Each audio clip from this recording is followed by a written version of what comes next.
Welcome, mortals. It is I, the Grim Roller, back once again to play Curse of Strahd. Ooh, with my good friends, Coffee, Tips, and soon-to-be Bard, though he's running a little bit late. Hey, intrepid heroes, how are you doing? Pretty good. Pretty good. Do you hear that? You hear that excitement? Yes. Well, we're about to die, so That is true. can't That be is too true. happy. I was going to play at the beginning of the session the Yeah's Heads Will Roll, as it seemed topical for this particular event. But as that Bosco is running a bit late, I thought I'll save that for another day. So yes, just imagine the song is playing in your head right now, rather than these lovely spooky tunes I have at the moment. But yes, we should, in the meantime, whilst we're waiting for to arrive, recap what happened last time. You guys ready? Ready? Yeah. Ready.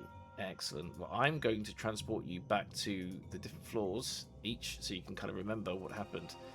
Last time, you started off on the top floor of, the third floor of the castle. The castle's actually very tall. There's a lot of floors. But you'd all decided that you were going to go and get the item that you needed and to help defeat Strahd in the which was going to be the vault you got from a clue from an crazy old lady called Madame Eva.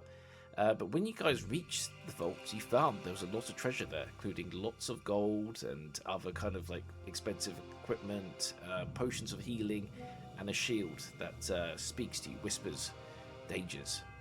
You decided to spend an hour collecting coins, which then, unsurprisingly, drew the attention of Valenta, one of Strahd's brides and his enforcer. She, on discovering you, she did play a little game with the accountant that she'd also found that you tricked to leaving his job. But she let him go after you kind of suggested that he didn't deserve to die. But she didn't feel the same about you guys. She was a bit perplexed. She knew that Strahd had said that she couldn't kill you guys. But she wasn't going to let you get away with all this loot you'd stolen from her husband. So she decided to play a game. She blew out every candle, every light, every torch in the castle, so that all the denizens can be released to do as they wish. And she wanted to make a game where she would let you keep your prizes should you survive getting down all floors and out of the castle with your lives. On the first floor, you had a fight where you then met Esmeralda, the vampire hunter, again, and she helped you escape from a series of vampires and shadows that attacked you on the third floor. On the way, you bumped into Hidali, that's Loon's dog, and little Pimplewick II, and they led you to a secret room in order to escape the vampires. This floor, as you currently stand, is where you just escaped then. And on the way, you discovered a painting there, if you remember this. Nina, you picked up a painting of... I did. Yes. And I'll make that... Yes, new boyfriend. Let's see, what button is it to zoom in on that? Shift Z, there we go. Strahd von Zarovich. This is an awakened painting. It speaks to you. It has a limited amount of powers, but it warned you must escape from the castle with the Tome of Strahd. It is essential for you to defeat Strahd once and for all. And yeah, you decided to take him with you. So currently in your left hand, you're holding the painting. You then fought your ways down through the second floor, where you befriended some of the skeletal knights there that were in charge of looking after you. But trying to escape, you also alerted a horde of zombies that came rushing up behind you to kill you.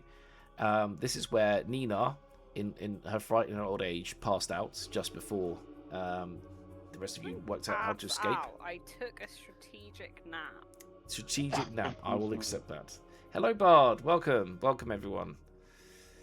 Hello. Hello. We're live right now, so be careful of what you say. Hello, mortals. Hello, mortals. Yes, it is I. It is I, Green. Ooh, and I'm also Strahd as well, yes. And we're just saying when Nina took her power nap on the back of you, as Floki had turned into a giant spider, and everyone had jumped on the back as you were being pursued by banshees. And in order to escape, you decided rather than going down the stairs, you use your spider powers to crawl off the edge of this balcony over this kind of the church area of the building. And you arrived, and we'll move you now to this location.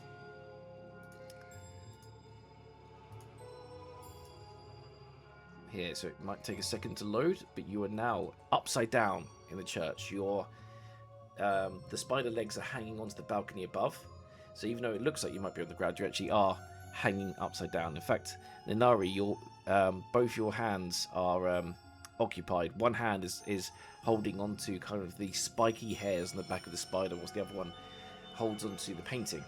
So your hands are otherwise occupied as you hang upside down over. Again, another horde of zombies. You're also joined by Loon, who's having to hold on to his dog. So both his hands are occupied as well.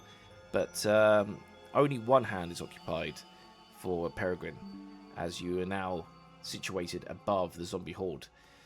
This is where we begin this new session, as you continue to try and find a way to escape Strahd's castle alive. And last time you were discussing what to do next. Should you jump down and fight the zombies? Should you take the... we've got Dr. Lupus has joined and subscribed. Thank you very much. Thank you for that. So should you go west to fight the smaller number of zombies and go through the main foyer? But you also came up with an idea, which is to escape through one of the windows and try to navigate your way out on the outside path of the building. This is where you are now, and I'll give you a moment whilst the zombies are reaching up to you as you hang upside down to decide how will you escape the castle. Have the zombies noticed us? Yes. Okay, so they're sort of like slowly shambling in our general direction, arms outstretched upwards. Exactly that. They can't reach you at the moment. It's 20 feet up to the balcony, and so they cannot reach you. Okay. Nina, I'd suggested that we head, I think you'd be able to see this, that we head out these windows. So we just basically try to beeline it through this like wall. And you guys try to just like swat whatever comes at us away, because there's bats and stuff in this room. So maybe currently I think we're like upside down on the balcony, but maybe once I'm down to this like wall over here,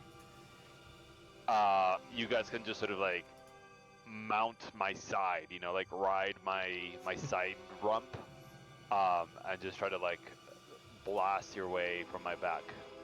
Can you What do you talk think? more about mounting and riding, please?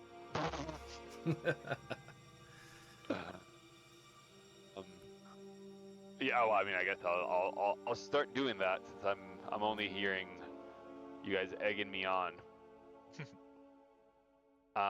So I'll move. I'm not hearing a no. That means a yes. So I'll move there. That's my movement speed.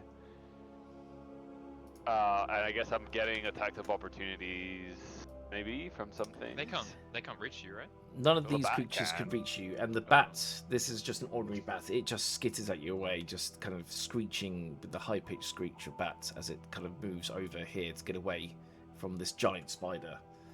So fortunately, those things don't attack you, but you have alerted other creatures in the room. As you kind of travel towards this area, you see that there is a vampire who's been standing near the window and enjoying the moonlight. Its now eyes glowing red turns in your direction. So you do have a vampire ahead. I pause at this. I was about to sort of make a mad dash towards the window, but instead, with my little, what is this, like pedipalps, whatever the tiny little, like fangs like of the the spider. little fangies, the little like cutesy little forward fangies. I'm gonna throw a web, capital W web. Um, which I don't know if I can share my spider or stat block. I don't think I can, but I'll read it out loud. Yes. Dex saving throw of 13 to anything within 60 feet. If the creature fails, it has the restrain condition until the web is destroyed. Very good. All right. So, what is the roll that it needs to make in order to A survive? Dex saving throw 13.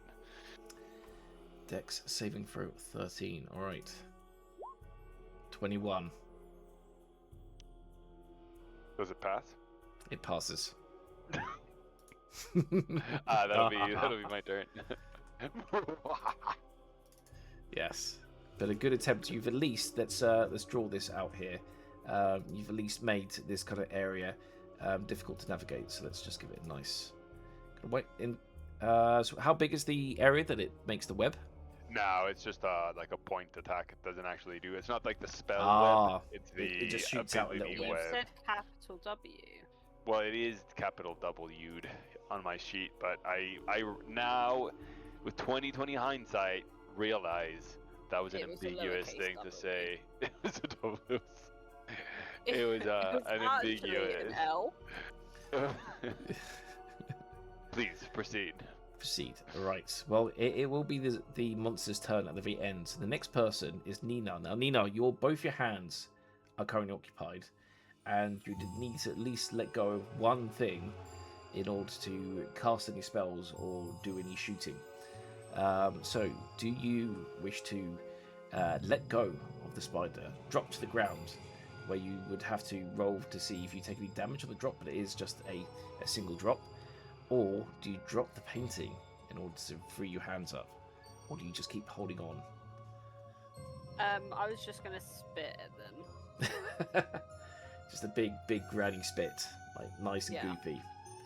goopy. All right. Well, with that, I would like you to roll a what would it be? An intimidation check to see if the that's spit. exactly what I was thinking. Yes. Oh, sorry, I actually haven't got my dice out yet. Now's the time. That one. Oh my god! I actually can I get? I'm gonna talk to the other dice set because that may or may not have been a nat one. I feel like you've been rolling a lot of that. Way too fucking many with that red set. I was swapping to the horrible green set. Might give you what more would it be luck. Plus 4, so 5. Well, so you rolling that one. Yeah. Okay. As you shoot out the gob of saliva, it then goes flying back into your eye, and you'll have disadvantage in your next attack. Oh. Unlucky. Yay. It's because of all the gaps in her teeth. It's just like it makes it hard Yeah. to spit. It Just moving at high speed It's pretty towards dry this mouth as monster. well. Yeah, just. big goopy spit. Nice try. We go over to Peregrine, who does have a hand free if he wishes to do anything. Peregrine has no spell slots left. I will.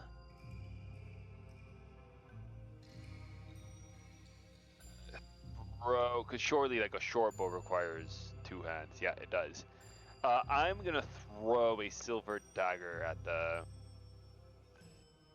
On the vampire. vampire. Very good, very good. Okay, please roll for the attack. Just an 11.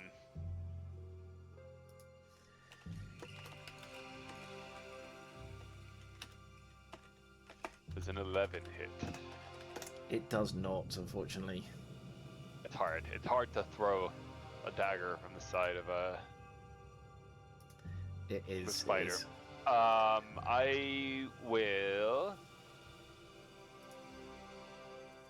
I think I can throw my second one at it too. Yeah, go for it. You have double But attack. this does leave me daggerless, unfortunately. Ooh, a 22. Hits. And I do the minimum amount of damage. 6 silver damage in case it makes any difference. It does not make it on this occasion. It would be if you'd rolled a crit for a vampire. But for werewolves, it would have been, of course, double damage for them. But in this case, 6 damage as it brings a hand up to kind of whack the second blade up the air, but it goes as you see a long cut down its arm, which then licks at the blood. Yes, so unless you've got any bonus actions. No, that'll be it. Okay, we're over to Loon. Loon, this is your last chance to help yourselves before you have to try and make it out the window. I have a question. Yeah. With Channel Divinity, I can create an illusion of myself. Does that count as a spell? Using that? Yes, but I'm going to say that with this one, even though you're holding the dog, you can bring your hand to the cross next to your neck, and you can channel that way if you wish to create that illusion. It was You mostly... can surely cradle the dog like in your arm. It's Yes, small, whilst right? doing it exactly that. So you can do this.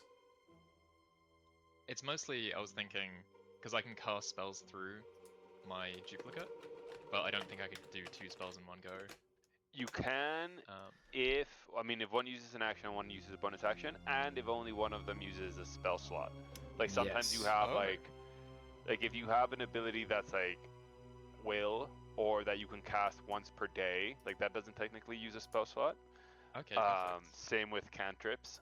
So, but you basically can't use 2 spell slots in one turn. Oh, okay. Let's well, see. In that case, I'm gonna use. Is that particular duplicate? Is that a action or a bonus action? Does it say? That's a bonus action. So Okay. I use one of my Channel Divinity To make your duplicate. As a bonus action. Yep. Make a duplicate. So I think I can just copy and paste. Yep. That's not working. I'll just drag a new one in. I'll just copy and paste for you. There you go. Oh. Okay. Legion of Loon. Yes, the Right. Legion of Loon. So I can put him anywhere within 30 feet. Okay, move him around. So I'm gonna put him right here. Actually, Ooh. Yeah. I was tempted because you've dealt damage to him now to use Toll the Dead, but if I'm allowed to use a spell slot, I'm gonna use Inflict Wounds at 2nd level. Sounds good to me. Nice. So that's a touch, but I can do that through my duplicate. Yes, it's a familiar for you. So they need to make a Constitution saving throw of 14. Okay, let's go for Constitution saving throw of 14. They make it. Fuck. Okay, so they take half. Half damage. What's the half damage then? Hopefully it'll come through. 1 million. I hope so. 10. Is that 10? Yeah, So 10 5. to 5 damage. No, that was a 2nd level spell. Oh, it's fine. That's my go. Okay, but very good goes as we then lead over to the vampire's turn. So patronizing. I'm sorry. As the vampire is going to kick the blade away over here. That's going to be its item interaction as it kind of kicks the silver blade. It doesn't like the fact that it was cut by silver. It's a risk against itself. Where it then immediately turns and moves over to face the illusion, and it's going to attack the illusion to get rid of it, because it doesn't know which one of you is the real one and which one isn't. As it's got multi-attack, it can do 2 claw attacks and 1 bite, so it's going to do a claw.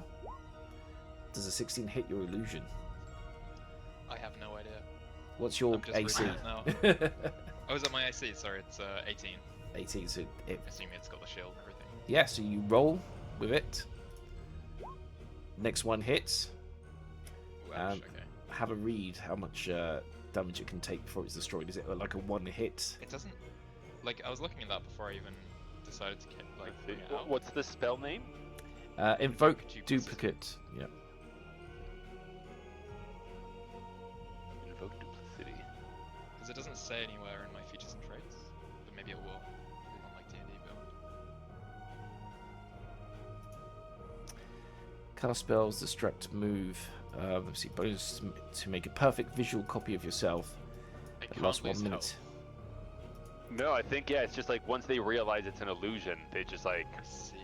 do something else, so it but do doesn't they- die. Yeah, so they Would they swipe. have to like roll an inspection or something? I think Or putting they the just hand immediately the realise? hand through it breaks that illusion. They Yeah. now know it's no longer real. And with that, so can I no longer cast spells through it? I'm afraid not, because as it kind of swipes the hand through, it's going to break the illusion. Okay. So then the vampire is going to rush forward and is going to go for a bite against you. So I'm going to put it right here. It's going to rush forward. It's going to go for a bite against Loon.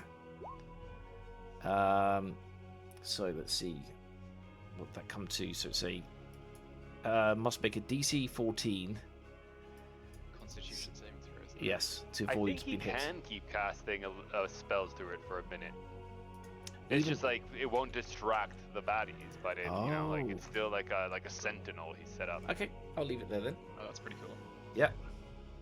But, yeah, so it's not like they think that it's him, but he can No, it's still like a use spell. it. Yeah, it's like an extension of him, but they realize it's sort of incorporeal. I think that makes sense.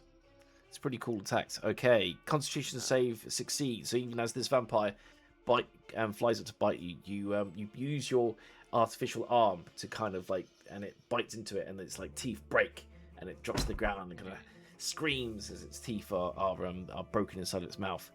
What's your arm made of? It's made of wood. wood and iron, but it's very strong. Like some calcium deficient vampire. They have been waiting They haven't for been blood. watered. Yeah, they haven't drunk in a while. Yeah, that's true. That's why they're so desperate. Next will be the other vampires. So let's see how far can this one travel. It can travel up to 30 feet. So it's about this far it can travel. And otherwise, it's not going to cast any spells. I think they're just chasing after you, these vampires. Again, this one here. Get up to about 30 feet. Got another one to the north as well. Gets about here, and then all the zombies as well are going to start traveling towards you. So they're all trying to get close, but they're all just, again, hands just flailing at the air. As it really wants to, they really want to eat you. They stumble around. I don't know how well you can see them in the darkness, but they're on your case. One goes down here, here, here, and here. So you're officially out of danger for this round, but I can tell you it's not going to take them long for them to find you. Back over to Floki at the beginning of the round. I mean, Floki's gonna attempt to get out. So 1, 2, 3. Then I would want to squeeze through that 4, 5, and then sort of make it out. Spider's body is too big to fit through the window. So I'll get as close as I can. Use my bonus action to switch back. Yes. Into Floki. I will cast Fog Cloud. Very nice. 20-foot radius. Let me see. Ellipse. About here. 10. That's 15. And is that? I think if that's the size of it, it's quite big.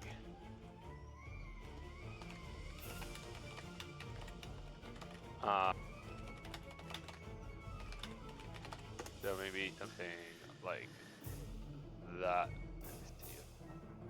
Interesting. Actually, let me see if I can. 1 second. This might be better. There we go. So it's a 20-foot radius. Yeah, oh, that's right. There we go. So the idea is it gives us sort of full cover in the dark. We're right next to the window, so I'm gonna try, or whoever the next person is, can try to like smash through the window and get us out. Then we can just run as quickly as possible, while the zombies and vampires sort of stumble in the dark. So I'm going to send that to the back, but what I'm going to do is I'm going to delete the spider form, and I'm going to drag in yourself, so hopefully you can still control this one. But here you go, you're back in. it does mean that if someone grabs onto you, they can kind of I'm pull stuck you in through the window. wall, but otherwise I can. Yeah, I'll drag you out the wall again. So there you go. You should be Yeah. out of the wall. Yeah, Yeah. you can move yourself. Good. All right. So with that, so you're next to the window. Someone can go and grapple you and help pull you through the window, but you've now got the window ready to be smashed next to it. On to Nina. Nina, what are you going to do to help the group? Is the painting guy saying anything if I ask for help? Yes, he goes, be warned, there are many monsters on the grounds outside, and you'll need great strength to get past the gates. Do you have any suggestions on which way to go? You must go to the west. The east way only leads to a cliff. Unless you have means to fly, I doubt you can escape that way. Okay, I'll give him a kiss on the cheek as thanks. He gives you a little wink back as well. Oh, now I'm just distracted. Can you roll a distraction dice for me? No. Yeah. All right. Yes. Wow. So you can feel the glass near you, and so you can smash it yourself. Or, whilst in the fog clouds, you could cast something to affect those that rush behind you. I don't have super many coffee spell slots left.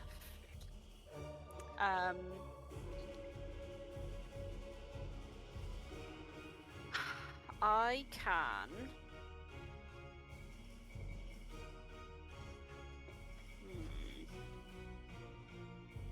Not really do much, to be honest. Time to get smashing then. Yeah. I'll give that a whirl. All right. So I'm just going to say that whatever weapon you attack with, you can easily smash these windows. So all it is, you smash them, and if you can still see your character, you can move them down south, and then to the east to get escape. I thought I wanted to go west. Sorry, to the west. You're right, to the west.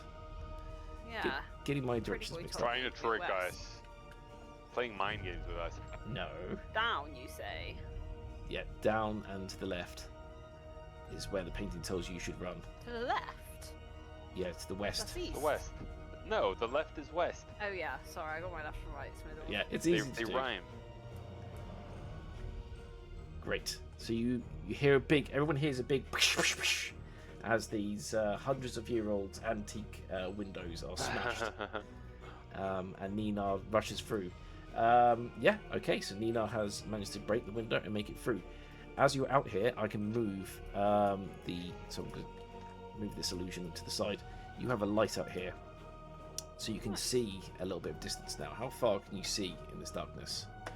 Not too far, but you are outside the building now. And waiting for your friends. Let's move over to Peregrine. Peregrine, what are you going to do? I'll grab Floki and drag him out. Great. You will take a attack of opportunity. Even though the vampire can't see very well, they're going to have disadvantage. They are going to attack you as you're standing next to them. So it's going to be a claw attack. I'm going to roll once, twice. Does a 14 hit? 9. Perfect use of the smoke there, kind of like the fog to stop them getting seeing you and attacking you. So smart move there. As you manage to grab the rapidly turning into humanoid Floki, who's still a bit spidery. There's still a bit of a spider about his mouth, but he's otherwise in a good state. Do you do any other actions other than this? I think that'll be it. Great. We move over to Loon, who's still holding on to his dog. What do you wish to do? You can use your illusion to cast another spell if you like, or you can just hop out the window and join up with the others. I think both loons are going to jump out the window. Brilliant. It's going to look amazing. Yeah. So I'll use my movement. I don't think I can actually move my actual character anymore. Oh no, I'm just stuck. Never mind. If your illusion and yourself go out of sight of the enemy, do you think it would like reactivate, confusing the enemy on which one the real one is? That's a good point. You'd think so. Yes, in fact, you can do it where you can be smart enough that you jump out the windows and you cross paths with each other, and whilst they're out, they have no idea who's who. You should do the Scooby-Doo thing where you go in one door and then the thing comes out the other one. I'm gonna get Lefty San to go with the illusion. Okay. Very clever. As and I'm going to say, because now that everyone's had their turn, the smoke cloud was a very good distraction. As you hear, like the zombies moan, oh, as they're kind of annoyed by the smoke they're having to clamber through, and the vampires, even though they're traveling after you, they rush and they bash their heads against the stone. You just hear as they're smashing themselves against the brick walls inside as they try to chase after you. And where's that last vampire? I've lost the vampire. There they are. They get a bit closer. So we've got that. We've got the zombies all moving in as well. But you have given yourself a little reprieve to try and work out what to do next. Short rest? How about a long rest? How about we just lay down here and sleep? Yeah. You totally can do that. Do you want to lie down right now? We can find some stones, make a little circle. That would work. Yeah. Do you want to spend some time looking for stones? Why don't we just pour out some money in a circle? You got enough of it. Yeah. Make a Scrooge McDuck kind of situation. No, so we beeline it westward. What do you mean no? I'm serious. I'm looking for stones. With like 80 zombies behind us, and those were just the ones in the room we were in. We started beelining it westward. Great. I can't see for shit. Let me pull out a torch. The torch you pull out instantly goes out. You're gonna have to. I'm gonna say the whole group can travel with you. So we're just gonna move it here. So you moved about 30 feet. So you can dash again, but you get about this far. The torch you pull out just goes out instantly. 1, 2, 3, 4, 5, 6. All right. Let's get the group over here. So with that, I believe some of you may see something slightly ahead of you in the darkness where I'm pinging now. You see a metal gate.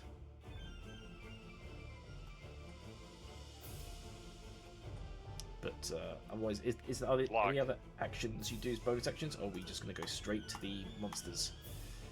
I think we go straight to the monsters now. No, I mean I dashed, so I got nothing. The whole group dashed.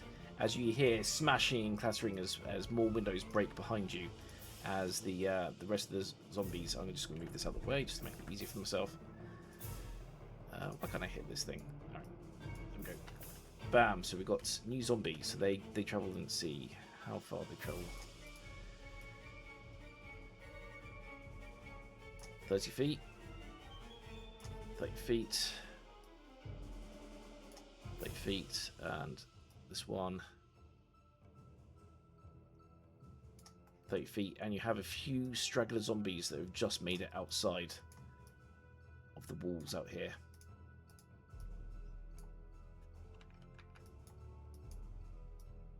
There we go. As you just hear hissing and howling behind you, they are on your way. Alright. Back over to the beginning of the turn order. Floki. Yep. I'm having to refresh Roll20 for some reason. Give me a second. Yeah, it's being a bit slow for me as well. Flash message. Yeah, me too. Too many zombies. Too many zombies. Okay, I'm back. Did the spell come through? It did, right? So I'm casting Summon Beast, which is my mandrill. As it appears. We need to keep you an icon for your mandrill.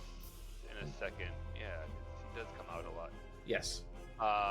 For now, I'll just put in Badger. Yep. So Badger for your mandrill. Yeah, so he's there. He will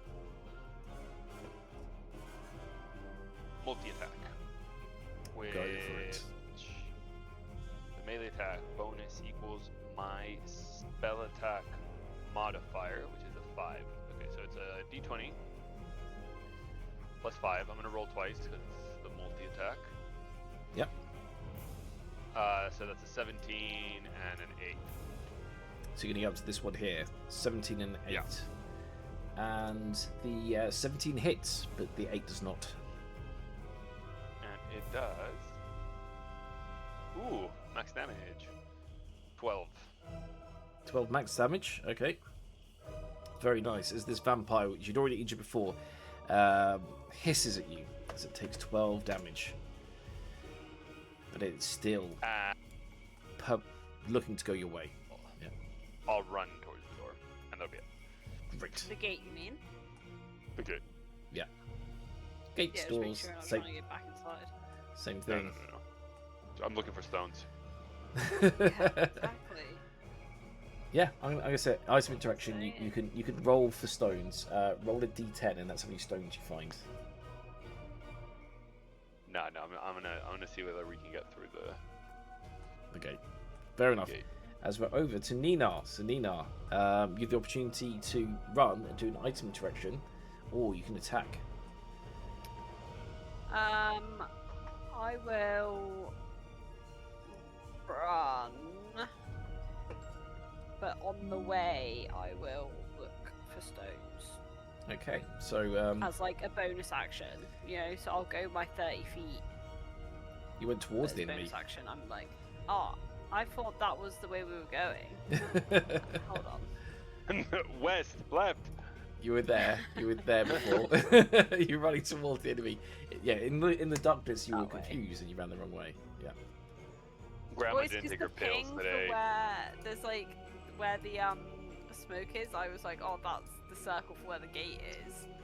Oh no, we can remove that because that's concentration. I can't see it anymore, so I can't remove it. But that's gone. Like my baboon is taking over my mandrel's taking over the. I found 3 stones as well. So you rolled a d10, so you found 3 stones. Excellent. Loon stones. They're the ones he You wanted. took my stone, man. Fantastic. But now with that light, you can see the door, can't you? That is down here. All right, we're over to Peregrine. What are you going to do? Peregrine is going to use my grappling hook, which I've been eyeing for a couple sessions, thinking surely this will come in handy. Yeah. And lo and behold, I run here. Yep.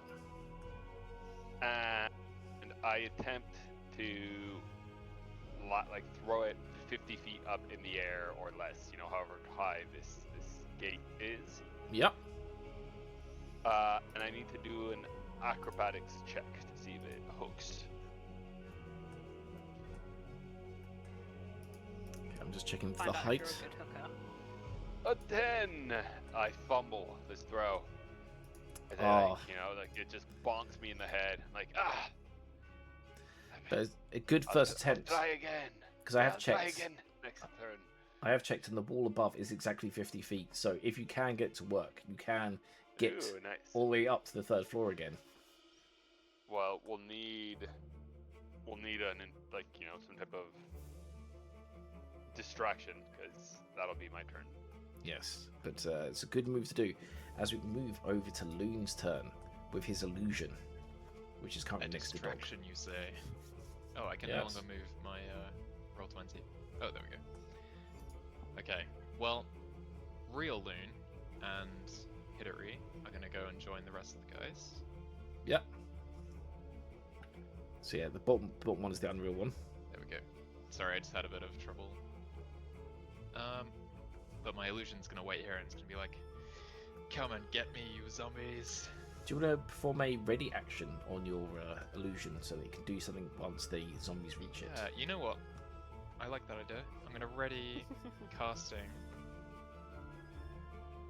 Oh, which is the one that, Word of Radiance. Because that will hit everything within a 5-foot radius. So Yes. if they all, like, swarm me, that's when I want to use it. Excellent. That's a very wise thing to do there. Nice. Brilliant. As you complete your go, it is now over to the vampires' turn. So the vampires, this first one here is going to attack the familiar of Floki. So again, it's going to go for a multi-attack. So it goes for bite 1, which it needs a DC 14 dexterity saving throw, I believe. Yep. So can you roll that, please? Floki. My baboon? Yep. Dex saving throw? Yep. DC 14. Lovely. That one. It is then bit, so failure is going to be 7, most likely 7 piercing damage. I'm going to just say it just now to speed up time. So it's 7 piercing damage plus 9 necrotic damage, and it loses that 9 permanently, so it can't get back up fully. So 16 damage in all. Yeah. And I'm also going to make it so that its maximum is lowered. There we go. Oh, nice. Okay. And that's the first attack. Then it's going to go for 2 claw attacks. So that's 1. It's a 19. It's going to hit. Right. Another 19. Both of them 19. So that is 8 damage plus 10. Your baboon is dead. I'm sorry. Oh, no. As it is just torn apart by the first vampire. But you have successfully... Floki screams as if he had been hit. As I fall on the floor, just like, ah! Understandable, because your spiritual creature has been destroyed. Now this one, can it reach 25? Yes, it can. So this first one, even though it has no more attacks left to do, it is running towards this illusion of loot, ready to capture on the first turn. But their friend, the lesser zombie here, so lesser vampire, will come in with their own attack. They are brandishing daggers. So they're going to come in with 2 dagger attacks. The first one, premature, misses. Nice. The second one also misses and is now up close to you. These other ones are also going to be coming in closer. So let's see how far they can make. So 30. And this one here can just get about outside. So I'm going to move these guys. So they can move 20 feet. It's about there. Stagger them out a bit. As the last running, the one at the back of the queue, the one that no one likes to play with, vampire, is now out the window. But that ready action that Loon set up, go for it. Hell yeah. Okay, Word of Radiance. So that's a cons 14 for the 2 that are in range within 5 feet. First one, the vampire fails. Nice. The lesser vampire also fails. Kind of getting a lot of double dice at the moment. They both fail. Should I just roll once? Yeah, I roll once for it and it hits everything in range. Exactly. Oh, great. Oh no. 1 damage to each of them, baby. Does it do anything else other than damage? It's radiant damage. So it does double. Oh, yeah. That's it though. Alright, so they both take 2 damage. As a little spark comes out of your illusion. They hiss at it. But they are otherwise unaffected. Great, we're back over. Floki, you're presented with a door. The door is the kind of the gate itself is a big metal gate, but it looks like one you could stick your hands underneath and pick it up. But it's going to require a DC 15 strength check to lift. How do you wish to proceed? So what strength, sorry? DC 15 strength check. I mean, I'll give it a go, because I'm seeing sort of like Peregrine sort of looking up and down, but there's a doubt on his face, so I'm gonna...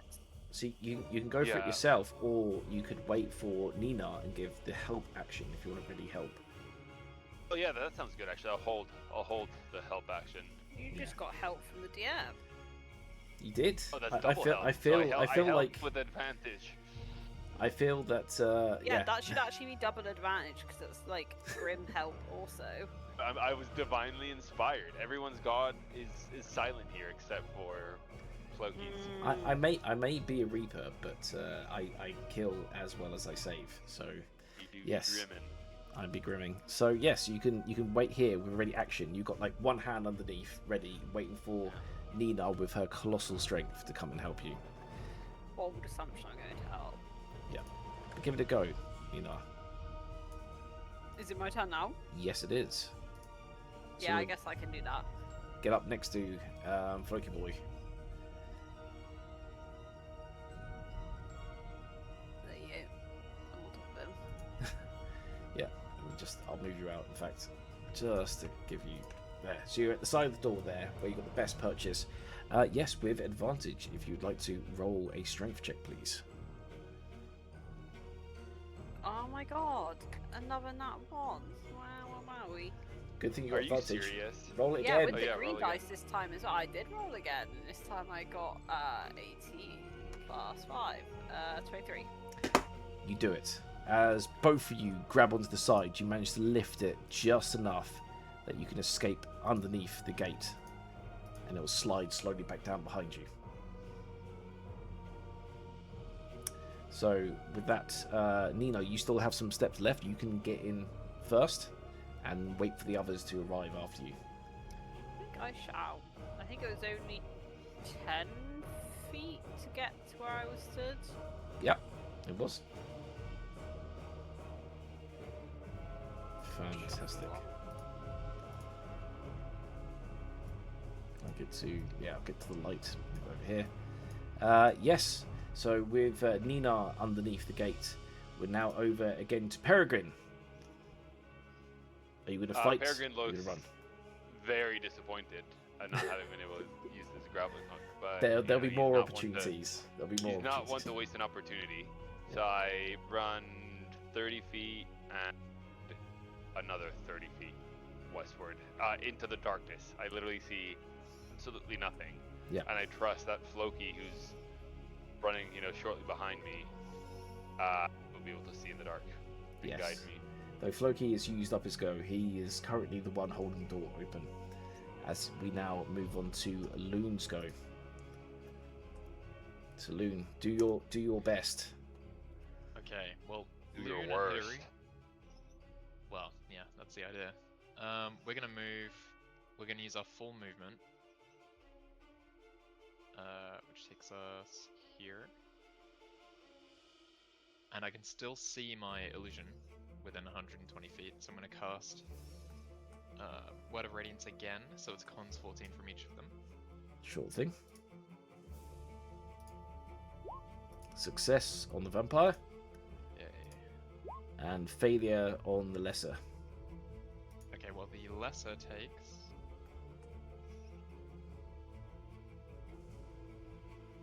That's 2. Is that 4 damage? 4 damage. Hell yeah. As it hisses again. Does the other one take half damage? Don't hold back. Yeah, I know. It doesn't. I don't think it takes anything. Yeah, the light just sputters a little bit. It's hard to transmit through illusion, but yes, you're hitting it with holy rays. As it again hisses at you. Oh, actually, wait. Because it's given me visibility for my illusion. Yes. But I'm not sure if Loon can physically see them from that far. I don't know if I should have even been able to do that. I'm saying Why that would you you bring that up? can in this That's instance. true. Because That's there's he's a light. cleric. There's light There's light missing in from his it. soul. The flashes of light from your hand give you enough idea of where your illusion is. So I say Nice. you do. As Okay. you leave your illusion there to keep covering your way. We move over to the vampire's turn. Once again, the vampire that is assuming that this illusion is you again, because they lost sight, is going to go for the attack. It's going to go for multi-attack, and it goes for a claw. 12 doesn't hit, I don't believe. Nope. So it goes for another strike. This one does hit, as it once again... It shouldn't do if I'm holding my shield. Okay, I don't know if that what's your works. AC with your shield? 18. Pretty 18, yes. And it goes for the bite attack. Can you roll another Constitution? Sorry, Dexterity saving throw 14. See if your illusion gets out of the way. Ooh, it doesn't. It doesn't. With the bite, as it kind of grows up and bites, it just and again, like it just chomps its regrown teeth painfully as it screams again. But it is now realised that you're an illusion. This leads the others to know that it is an illusion. So this one here is going to travel 30 feet.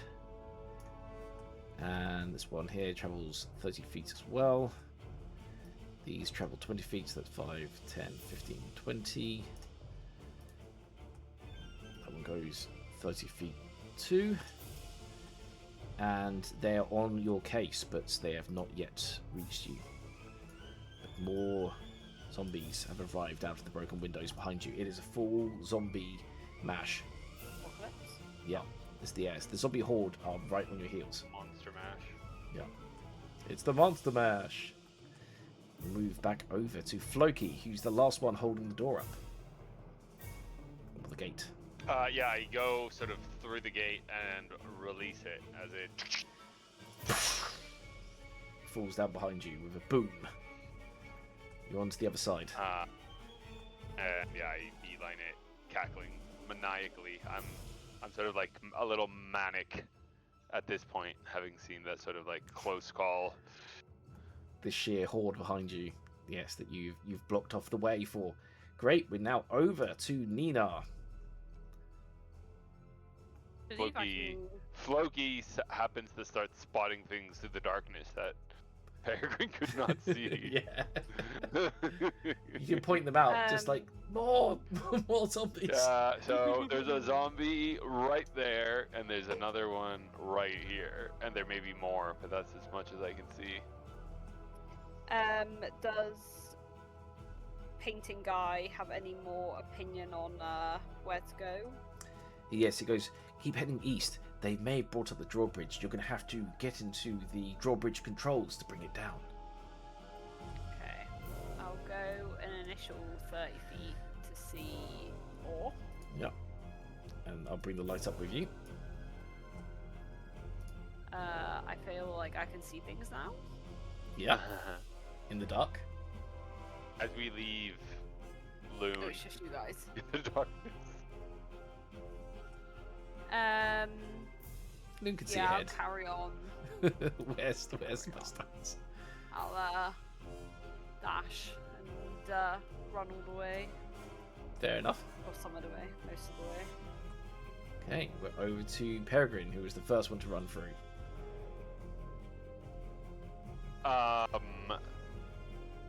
I'll run at this one over here.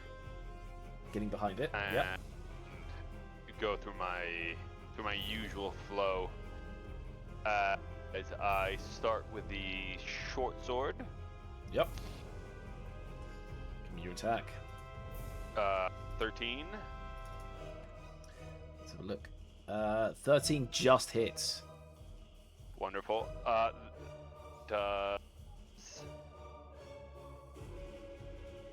Oh, the damage isn't coming through, is it? Here, let me see if I can roll it from here. 9 damage. 9, and it's silvered in case that makes any difference. Now I roll my scimitar with advantage, so I'll roll that twice. 1 Hits. and 2. Definitely hits. And that damage roll did go through as an additional 8. As And you, then the whole move, because you have killed this creature, is that you ran forward, you slid under the creature's legs. As you went underneath, you whipped at both legs once, as it kind of like becomes like cut down to its hips. And as it lands on the floor, you just hold the head and take the head clean off and throw it away, and the eyes are still moving in the skull. But it is beautiful. dead. Boom. Would I have? I didn't say so. So if you don't want to retcon it, that's fine. But would I have picked up my silver daggers? You would from, not have like, picked that? up your silver daggers because you Okay. when you dropped down, you were further away from them. I see. Okay. Well, then that'll be it for me. Okay. As we move over to Loon. So Loon, you still have your illusion. You can give it command, but you can no longer really see what it's doing at this point. But you can. Yeah, I think I let my illusion fade away, and I'm in the dark at the moment, so with my prosthetic arm, I'm gonna like grab hold of Hidori and let him kind of pull me along like a leash. Yep. And I'm gonna move my full movement of 30 feet, which I think takes me about here. Yes. And I'm gonna cast Sacred Flame on the first creature that I see, which is this one. Do it. So it needs to do a Dex 14 save. All right. So that one is that one. So Dex 14. It doesn't make it. Cool, and then that is a 7 radiant damage. Which is doubled on this creature to minus 14. It is radiant. Yeah, it is radiant. Yeah. Awesome. It is bloodied as like its skin begins to melt, exposing the bone underneath. It is not a happy creature. Yes. What's next? Anything? Any bonus actions? Any attacks you wish to do with your dog?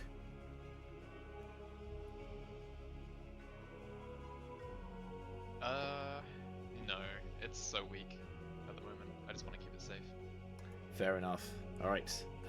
So that is everyone's go over as we go back to the monsters. Now we're going to deal with the monsters outside first. You hear them scampering up next to the door as 2 of them reach it, and they're going to use the help action to help themselves with lifting up the door. Let's see. Strength. They make it as they lift the door open behind you. They've both used their action to do this, but they now have the door fully open as now more monsters and vampires rush behind you. These guys can only go 20 feet, so they can only go there. So it's 5, 10, 15, 20. There.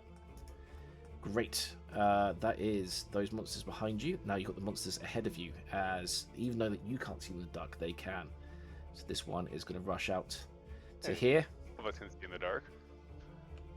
Well, they can see your light. So they're going to rush towards you in the dark. They're just running towards the light. So they're going to go, this one first reaches you. Baby turtles hatching. Exactly. They can sense it. And he's going to go in with a claw attack. Ooh, it's a crit. Oh, God. So it's going to be 12 damage to Peregrine. 12? 12. Jesus. 12? Okay. 12? Yeah. I'm not doing good. Second zombie comes in. It's going to do Christ. the same again. Fails to hit. Oh.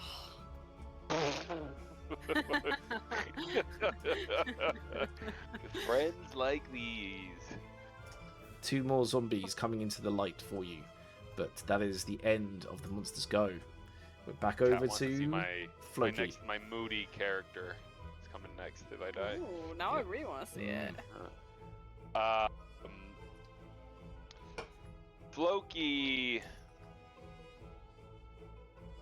is a man of practicality. He's seen hordes of animals. He's seen swarms of insects devouring corpses before, and he knows that sometimes, you can't win on the numbers. I'm gonna let Peregrine sort himself out and keep running west. Wise, yes. Lead the way to the exit. That's a good move. All right, so that's Floki's go over with. Nina, it's your turn. I believe I will follow where Floki is going. I can't see him anymore, he went that far. He went over to where this ping is. You can hear him stomping off into the darkness in that direction. Can't Bring see the the light with ping. you. Bam! There you go. You got light with you.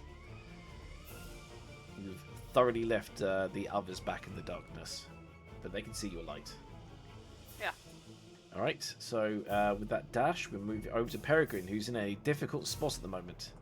Yeah, I'm not doing so hot.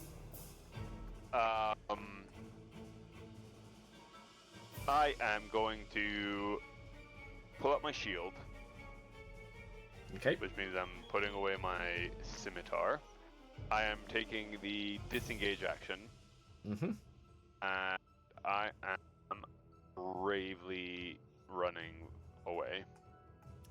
As the creatures try to swipe at you, but you just like bing bing use the shield to kind of keep them away. And so yes, we leave just Loon back behind the dark with his dog, which is his elongated hand is holding I literally can't even see Loon. No. Like I guess my characters look back and are like, "Oh God, we left the child." You left the child and you took his stone, man. You took his like nightlight away.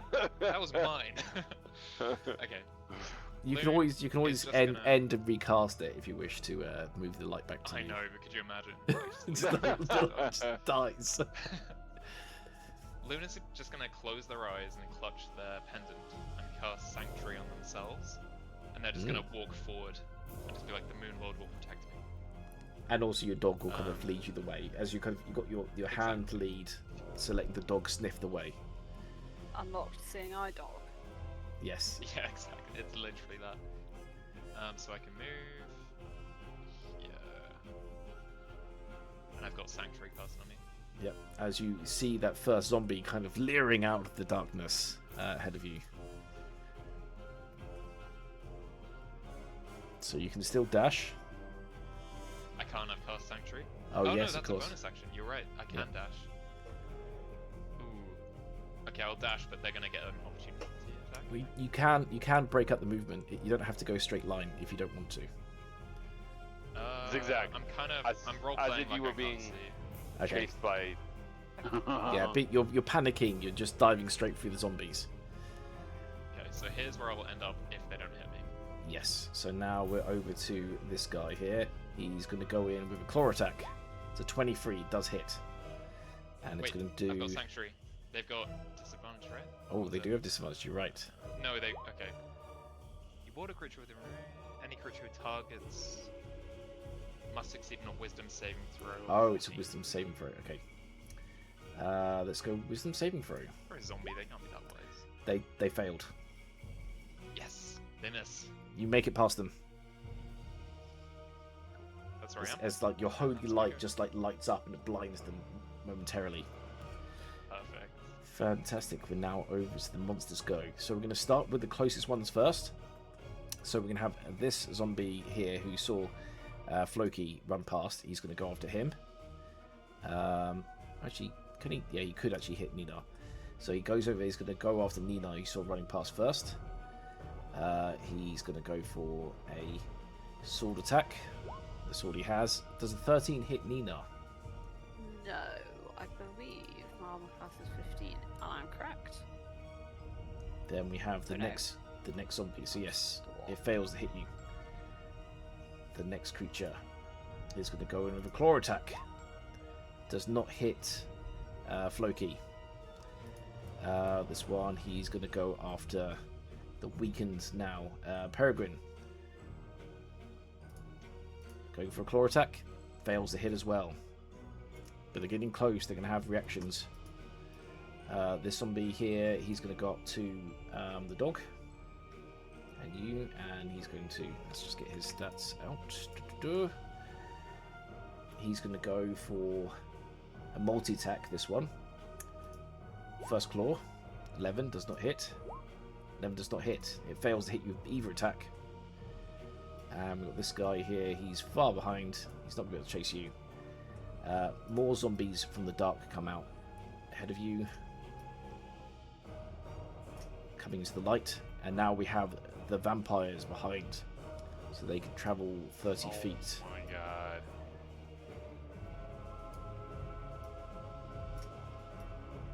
Bam. 30 feet. Put that one there. Okay. They are chasing behind you. They're quite far away. If you can see the ping, that is where the vampires are. And we move back over to Floki. What are you gonna do, Floki? I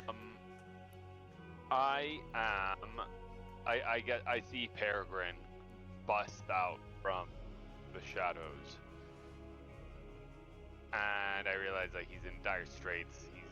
his clothes are ragged, torn, and he's bleeding. So I'm gonna actually run back to help him. Okay, that's going to be an opportunity attack against you. Yeah. Does not hit. And I am going to just whack this guy. Actually, here, as I'm sort of 5 feet or 10 feet away, I'll use my crossbow, and then I'll just sort of stop right behind him. Okay, so on the run, you're gonna shoot him, and then you're gonna get next to him. Okay. Which is a 9. Does not hit. You should never shoot a crossbow while you're running. No. The panic is real. Yeah. But I do end my turn next to it. Nina, you have a skeleton next to you. What are you gonna do? I have a silvered dagger that won't help me against skeletons. I need something different. I might just punch it. And A dagger would like be a better than shark. punch. But I need bludgeoning weapons. Oh, to get skeletons to break them up easier. Yes. Go for a bludgeoning attack. I'm pretty sure I can punch pretty well. I'm sure you can.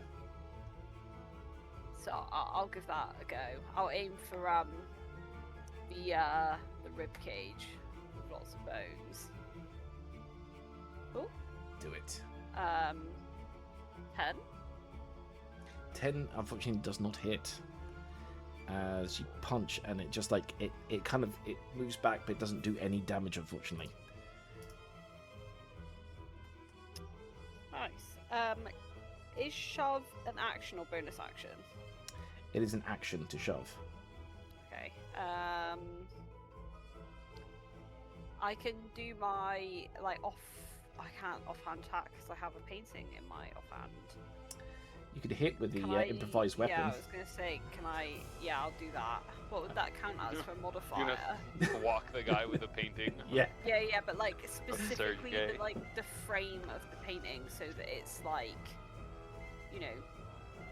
the edge and not the guy's face. Yeah. So just do another same, just like a punch attack, but it'll be with the frame instead. 24 then. 24 hits. It's going to do double damage because it's a bludgeoning attack against a skeleton. Please roll me the damage. My punch damage it just says 5 bludgeoning. It doesn't say there's any dice or anything. Yes, it's automatic 5. So that will be 10 damage you do to this guy. So he's not downed, but you do shatter his front rib cage as the painting of Soga goes like, ooh, ow. I'm so sorry, my love. It's okay. I like it rough. No, in that case. But yes, you still have some movement speed. You can risk getting hit again if you want to rush forward. No, I'll finish off this one, Skelly Bob. Fine. As we move on to Peregrine. I go through the flow with advantage because we're flanking this guy. Yep. So advantage shot. I'm gonna put away my shield, pull out the weapon. Yep, you can do that all as 1-2. Yep, item interaction, then to pull out for the hit. Yeah. So 20 hits. I'm gonna see like a crit. Oh, which I do. Okay, so that first one will do whatever this damage is plus 6. Plus 6. So 6, 7. So 13. 7. And it's silvered. Again, not sure if that matters if it's a crit. Yes, it does. So it does double damage. Tell me how you kill this creature. I was in the middle of running away, but I sort of hear this thing coming at me, and I just sort of stop and do a twirl around without even breaking eye contact with the direction I'm going, as this thing's head is sliced cleanly off. I keep running west, realizing we're sort of like penned in. There's no gate here, as far as I can tell. But there is a path, isn't there? There's like a bit of a desire path. Well, to the north, yes. You can see. No, here. Like, isn't there like I see it. There's like a desire path this way, isn't there? I'm going to give you a little clue just for now. That desire path isn't for people that can't spider climb. You see but on the wall I there. can throw a grappling hook. Yes, you can. Which is sort of like spider climbing. So I'm gonna assume this is the universe telling me that this is a good place to climb up. Yep. Like we can assume on the other side of this wall is like freedom, right? Like we're back in like the map. Okay, well in my next turn I'm gonna try to throw my grappling hook one more time. Okay, so you get to there. So that is Peregrine's go, and then we're over to Loon. So okay. Loon, you got some zombies around you. Yep, Loon doesn't know that. Loon is gonna release Hidari, who's gonna run over to Nina.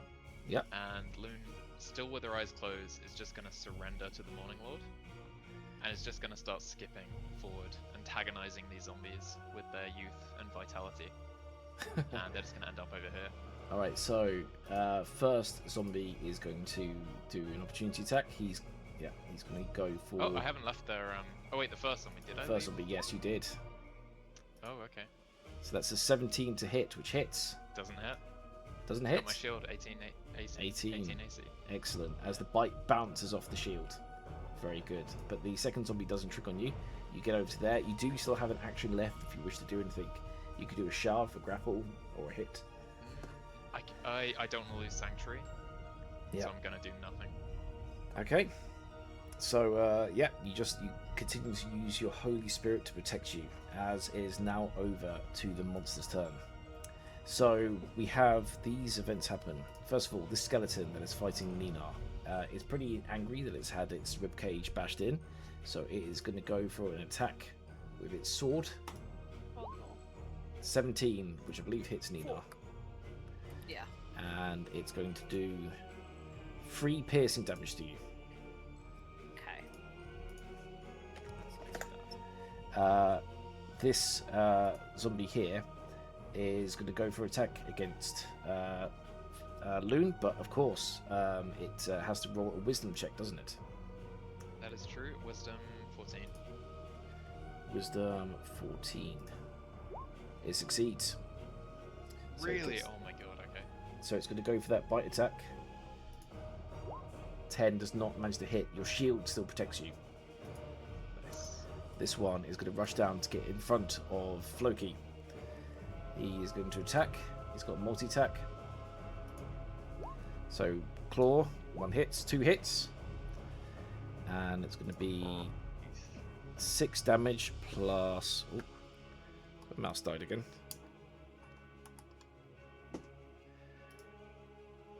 Wait, 12 damage. Got a new one. Oh, I haven't brought it down yet. I only got it recently. But yes, there we go. So that is 12 damage to Floki.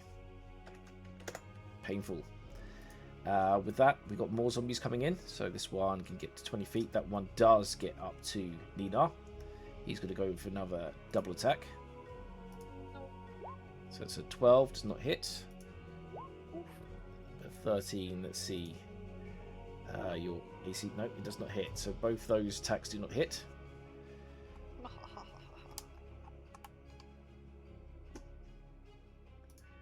And we're going to bring this one. He can get to here as well. And he's going to do the same thing again. So really going in on Nina at the moment. 13, 16 does manage to hit. There we go. Doing, 3 slashing damage to you. I should probably think about healing myself soon, you know. Yeah, it wouldn't be a bad idea. Alright. There's some fun in that, though. Okay, sort out the mouse for now. Yes, that's the recent zombies near you. Then we got the ones chasing behind you. So this guy, he will not make it over to... actually, no, he does. He makes it to Floki. He's going to go in for just a single attack. I know, it's tough, isn't it? He's going to go for a slash attack. 13 does not hit. And then you have the vampires. Let's see how far they get. So this one is going to go for 30 feet. They're getting closer. If you can see the ping, that is how close the vampires are behind you now. As we move back over to Floki.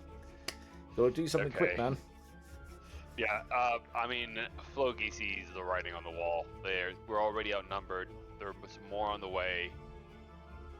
And he starts casting a second fog cloud, but realizing that, a level 1 fog cloud ain't gonna do shit.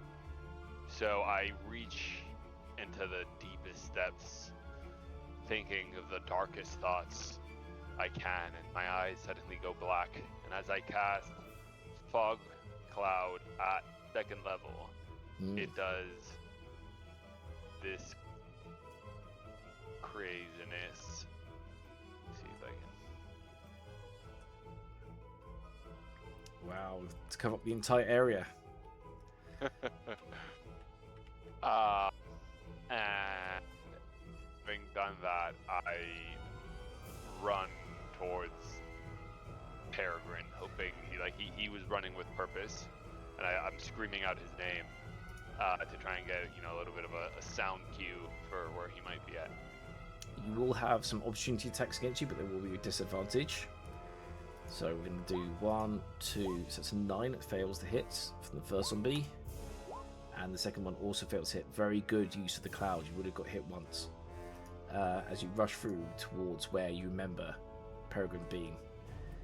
Great. We're over to Nina. Nina, you are now suddenly in complete darkness in this cloud. And you can feel that there are 3 creatures around you.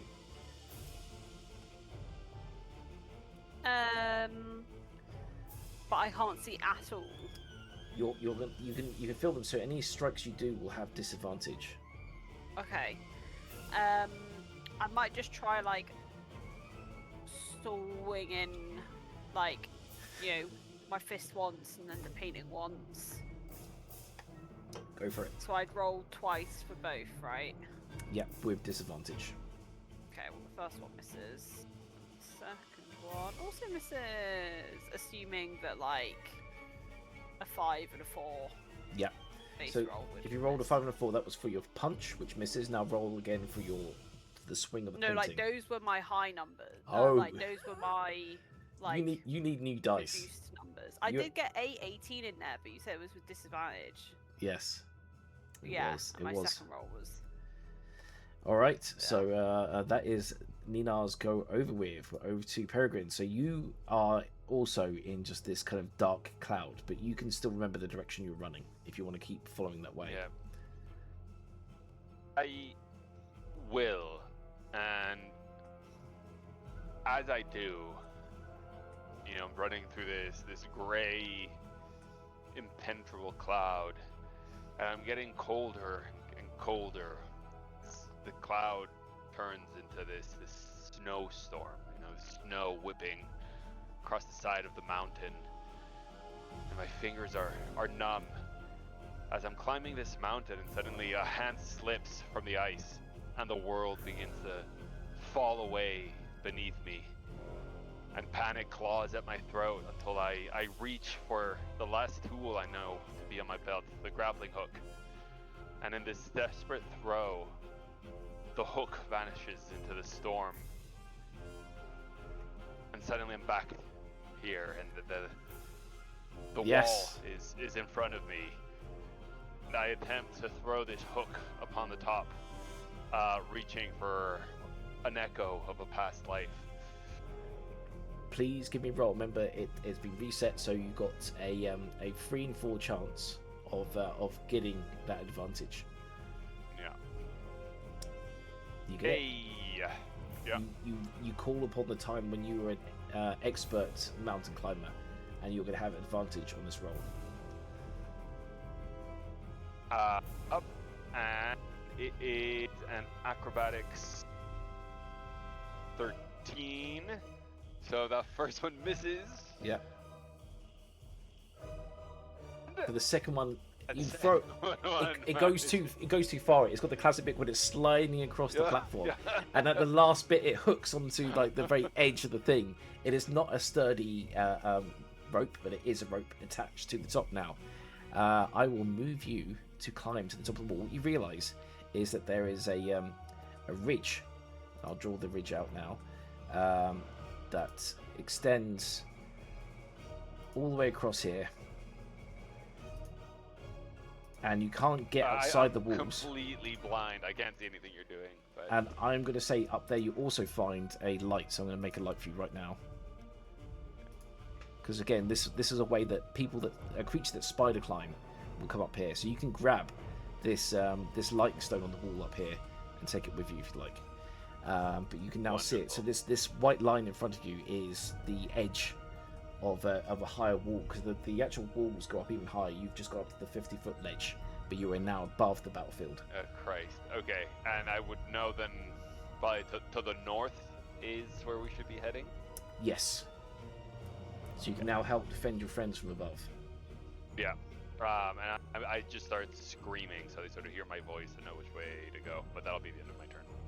Brilliant. As we move over to Loon, again, having to hope and pray that his newfound religion will save him as he wanders blindly through the smoke and mist.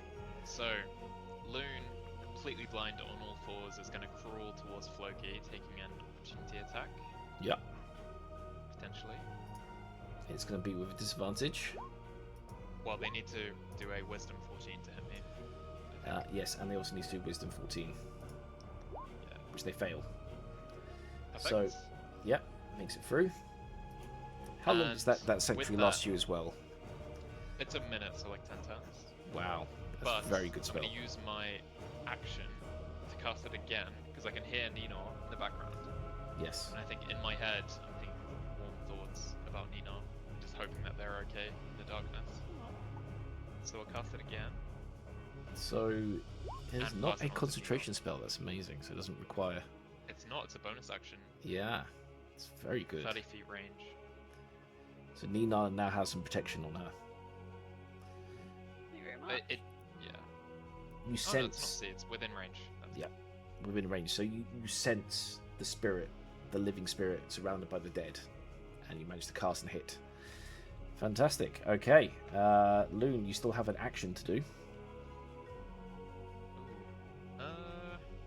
Okay, so I don't have a grappling hook, but my arm can extend. You can extend... Is it possible to kind of try and throw it as high as I can to hope that maybe Now, Peregrine can catch it or something? I mean, Peregrine- the grappling hook has been left hanging. Like, Yes. you could, Oh, like, sort of like climb as like a makeshift ladder, sort of, you know, it's knotted, so you can try and climb up. would I be able to see it though? In the dark? No, but he's screaming down at you, so you know, like, the general Okay. direction he's in. I'm going to say Could that I like? that you're gonna have to do a what would it be, an investigation check with Investigation. with disadvantage to find it, but it only has to be a 10. So you're gonna try I'm and gonna roll feel the twice. footprints in the ground where he went. You make it. 18. So you know that the rope is over here. Oh fuck, that's quite far away though. But you can get some way, and then you can shoot your arm out. So get as close as you can, and then I think I throw moved, your like, arm. 10 feet already. Yes, you did. So you can go another 20 feet.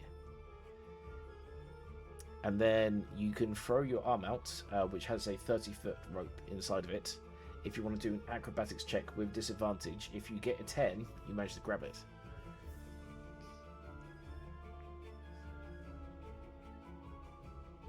Oh, I didn't. Oh, you grab on, but it just slips out of your hand. Okay. Better luck next time. As we move over to the monsters go, Nina, you're in trouble here. The cloud is going to help you, and also they have to do wisdom checks, but it is dangerous here. So we're going to go with the first wisdom check. Succeeds. Fails. Fails. So only one of them managed to get you, but he's going to go for 2 claw attacks. First one hits. Second one does not. So you take 2 slashing damage. Not too bad. Not dead yet. Not dead yet, as this next zombie is going to come towards Floki, and he's going to go with a disadvantage again, but How would he know I was dead? because he can hear you in the dark, but he fails to hit you anyway. Grunting. I'm grunting like a pug. Exactly. Next one comes in again with disadvantage. First attack fails. Second attack fails, but you're surrounded by zombies. They're all coming for you. They're coming for you, Barbara. Bardbra? Barbara. It's a reference to Night of the Living Dead. Bardbra? Barbara. They're coming for you, Barbara. As the vampires are also rushing towards the darkness. Let's see, they get to just outside the cloud. They are. You can hear their footsteps from the way of the ping right now. As we move back over to Floki. Floki, you're in trouble. You're surrounded by creatures in the dark. I'm fine. I'm gonna... Creatures in the Dark, great band name. I'm beelining it to try and climb up with where Peregrine was. Yep. Trusting my fog cloud to do its thing. Okay, so you need to do an acrobatics Hopefully- check with disadvantage, but you have to get 10. Acrobatics check. Yeah. To grab the rope and climb it in the Yeah.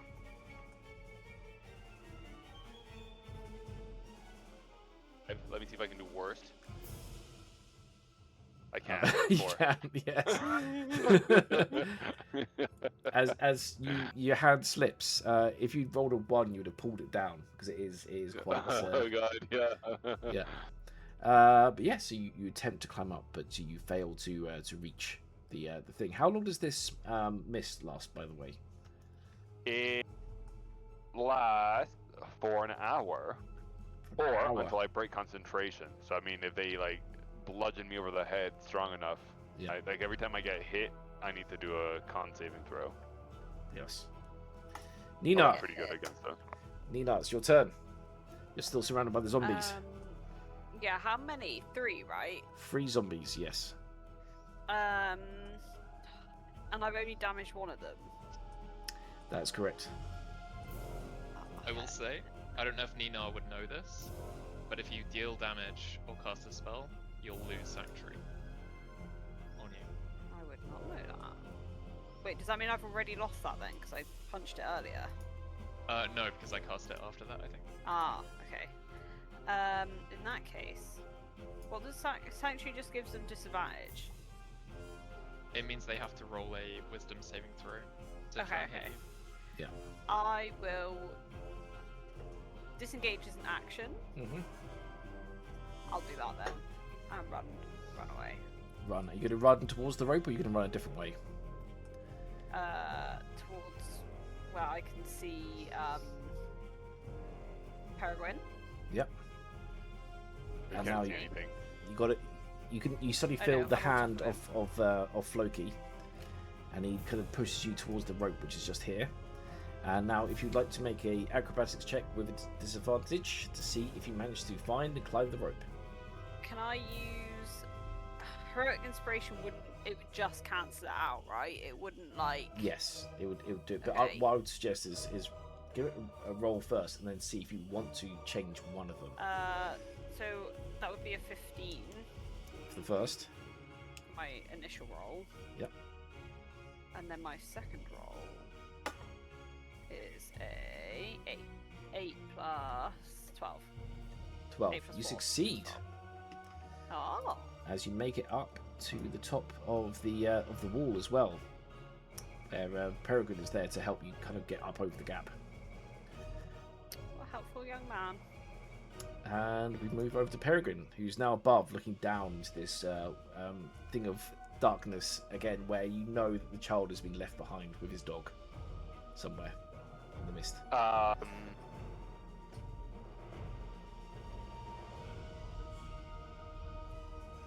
I am going to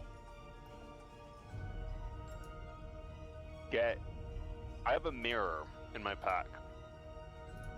I am gonna fling it like a frisbee as far as I can into the darkness, hopefully drawing zombies towards it, since like they're blind, The so they can only sound. be moved by sight. Yeah.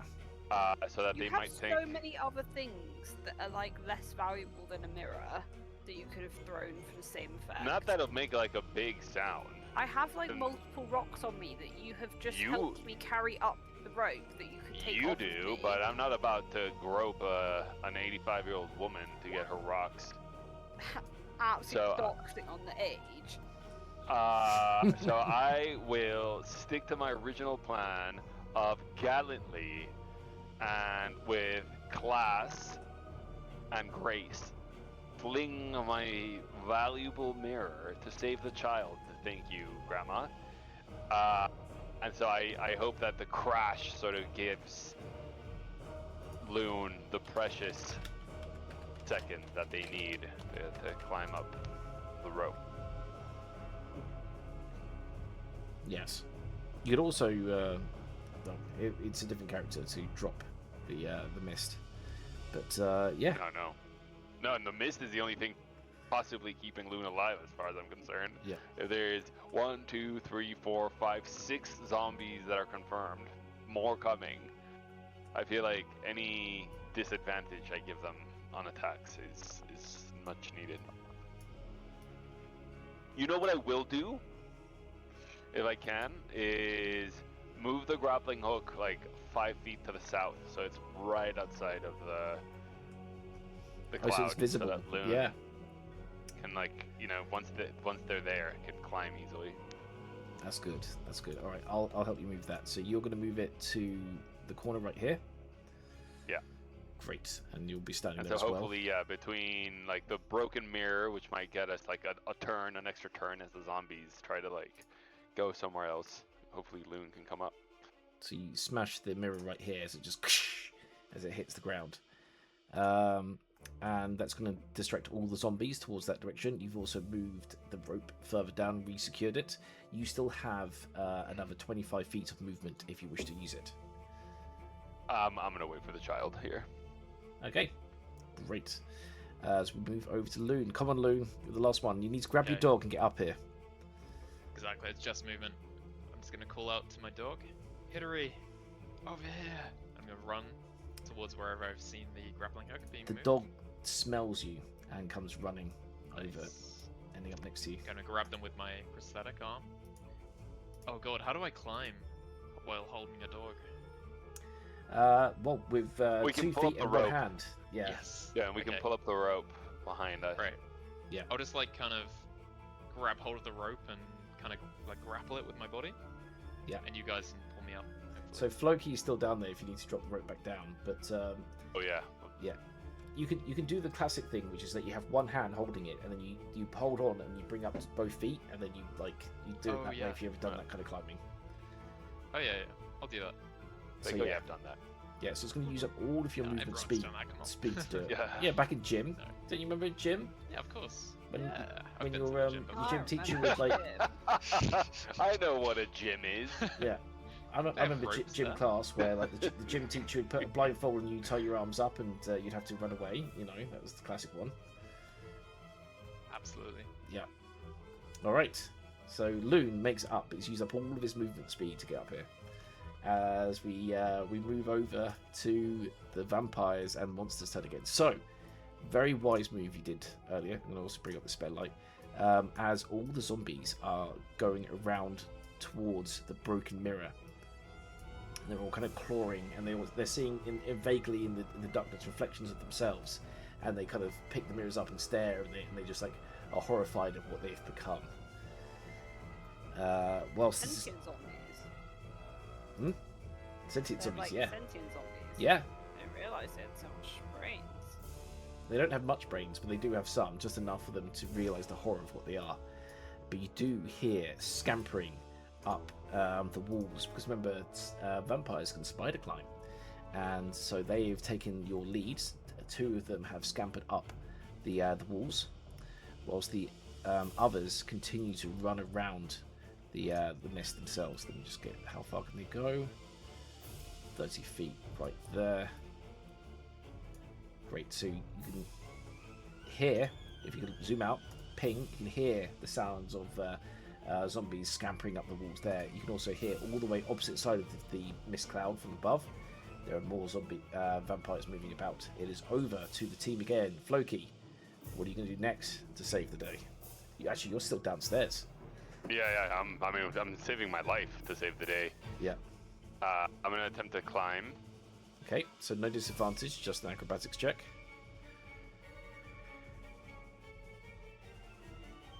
Oh. And so what I do with that nat 20 is I grab the rope and I start running horizontally on the wall. Yes. So that it brings me as close to sort of the top, so that by the time I've made it to the top, I've pulled up the rope with me. Fantastic. And then you would have moved 30 feet up, so let me just work that out. So you would have ended up right here, and you have taken the thing back. You can chuck it back to Peregrine if you want, or keep it for yourself. I'll chuck it back to B-Man. Brilliant. Just so I don't need to change, like, add things in inventories and remove it. Yep, easy. Just fling it back to him, and it just lands back in his hand. Very cool, very cool. Any actions you're going to do now? I reckon that would have been my action to climb the Fair enough. thing, so I'll leave it there. Nina, you feel safer up here, but are you? As you travel towards the exit, you can't go further left. There's an overhang now to the walls above. This is just a inner stairwell of the walls. I would take you up to the 3rd floor where the map is, but we're just saying that you're on the walls now. What does Painting Man say? Painting Man is going, yes, very good. You don't even know his name. No, I don't remember it. It's Sergey. It's written on the painting. Yeah. Literally, Yeah, but, like, blazoned on the bottom. How good do you think my eyesight is? It's like, very good, very good. You're gonna have to find a way to bring the drawbridge down. Maybe there's a way through the roof to get there. For the roof, you say? Which direction is the roof? So he's saying you'll go further north now. I will do as my new boyfriend commands. How far will you go? I'll just go to the edge of the vision for now at 30 feet. Yeah. And that's going to take you. Have a light with you. And as you reach here, you can hear a sound you heard before. It's like the slapping of wet hands against stone. Oh, the one that I heard when I died. Did you die? I don't think you died when you were passing out. I nearly died. Yeah. Against stone, yes. I'm not going to go any further for now. I'll just wait here. Okay. As we move over to Peregrine. Peregrine tips his hat at Loon. Prince. Great. Loon, it's your go. This stone up here is yours, by the way. You can control it. Which one? I can see 2. Okay. I'm gonna pick it up. Yeah. Oh. No, actually, this is the one I think Peregrine found. But if you can move It is the one. It is the one. Go You for can it. rip it from the wall. It's just like it's been left there. A magic stone. I can't move it in case he might not be able to either. I can move both stones. Yep. He has the I'm power. gonna pick this one up. Yep. I'm just gonna, I don't know, feel invigorated by that little gesture there and race after you. I'm gonna dash as well. Okay. Let's see you So go. it was here. Yeah, so I get right by your side. So you'd actually be on. Let me just move you over. You'd be on this side. That's the safe side. There we go. Oh, nice. And let's see, with that and the new lights, no, you cannot see anything ahead of you yet, as it is then over to the monster's turn, as the wet slapping sound gets faster and faster before it disappears completely and floating just off the ground. 1, 2, 3, 4, 5, 6. They come in. You have 2 banshees God. on your way, coming straight for God. Peregrine. and they are going to do Corrupting Touch. Well, the first one's going to do Corrupting Touch. So it does I not have hit. no spell slots. I have nothing to give. What else do you want from me? Yeah. It's a tough battle because the next one they're going to do their once a day attack. So if it will let me, does it say what it is here? Whale on a day. But it doesn't say what it does. I know. I'm just trying to copy it. If it'll let me ignore these other ones, I'm just trying to. I have to go this way. Oh, there, yeah. If I click at the details, it says Ah. Banshees release a mournful wail, provided that she's in sunlight. The wail has no effect on constructs and undead. All other creatures within 30 feet of her that can hear her must make a DC 13 Constitution saving throw, or drop to 0 hit points. Yep. What the fuck? What? Yeah, and on the success, they still take 10 damage. So DPK. please play. DPK. So Loon, Concentration saving throw succeeds. Peregrine.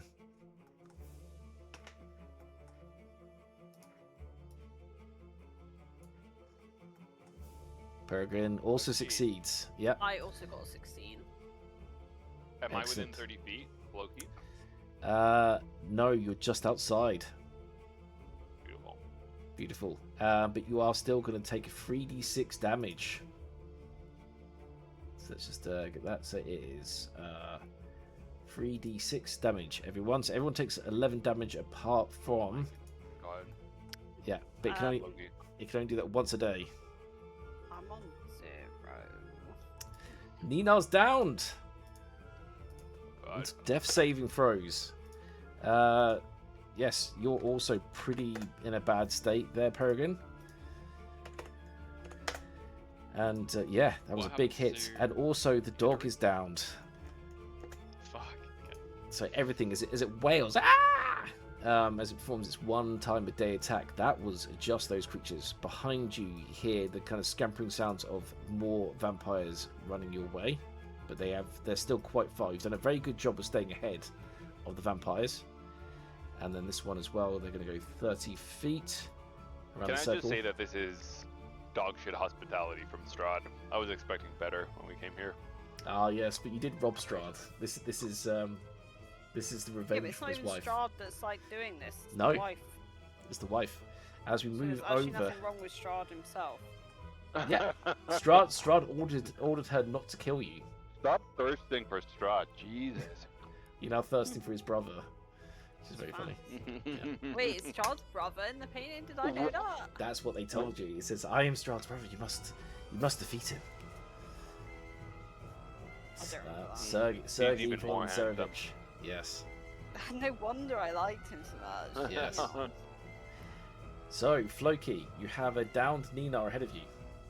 Well, I will use my last spell slot, and I hope to God she doesn't make me regret this, to cast Cure Wounds on her. Cast the spell. The creature regains 2d8 plus the creature? spell casting. Yeah, I mean, I'm just reading what it says here. Read into that as you will. 15 You healing. get Very back up good. with 15.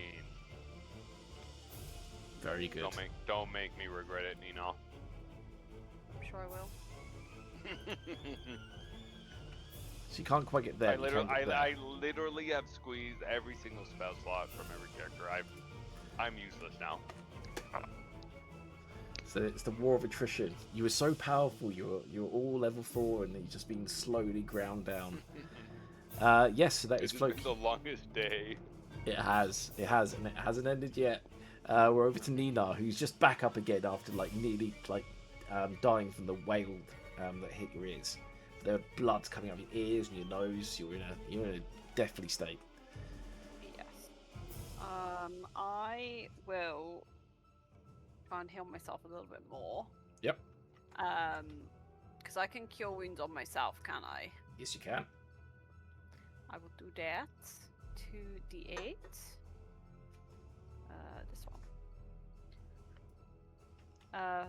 4 plus 7 plus 3. 14. 14. Good on you. Nice.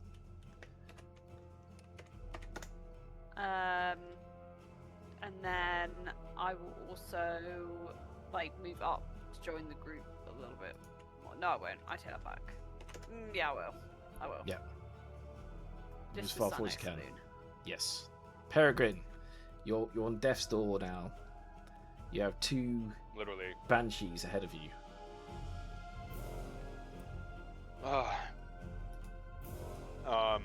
mean, I guess I'll go at the one in front of me, but I just like I'm out of options at this point.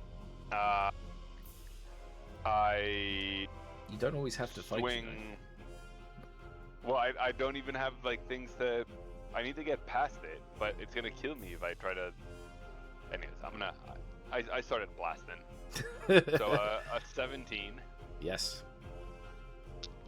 That hits.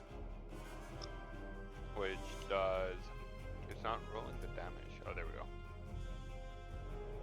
7. Yeah. 7 damage. Now Cool. with advantage, I roll the next one.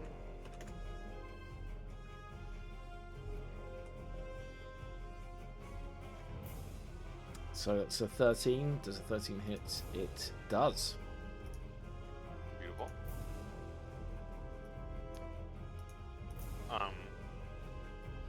For 9.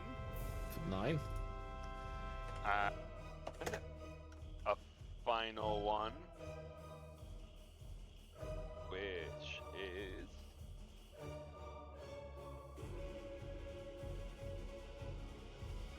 that. Can I do?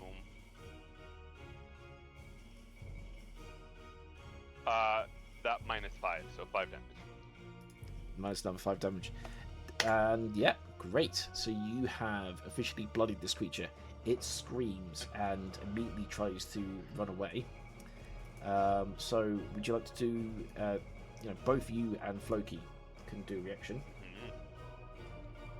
I would love to, Theo. Yeah. Miss. Too eager. Too eager.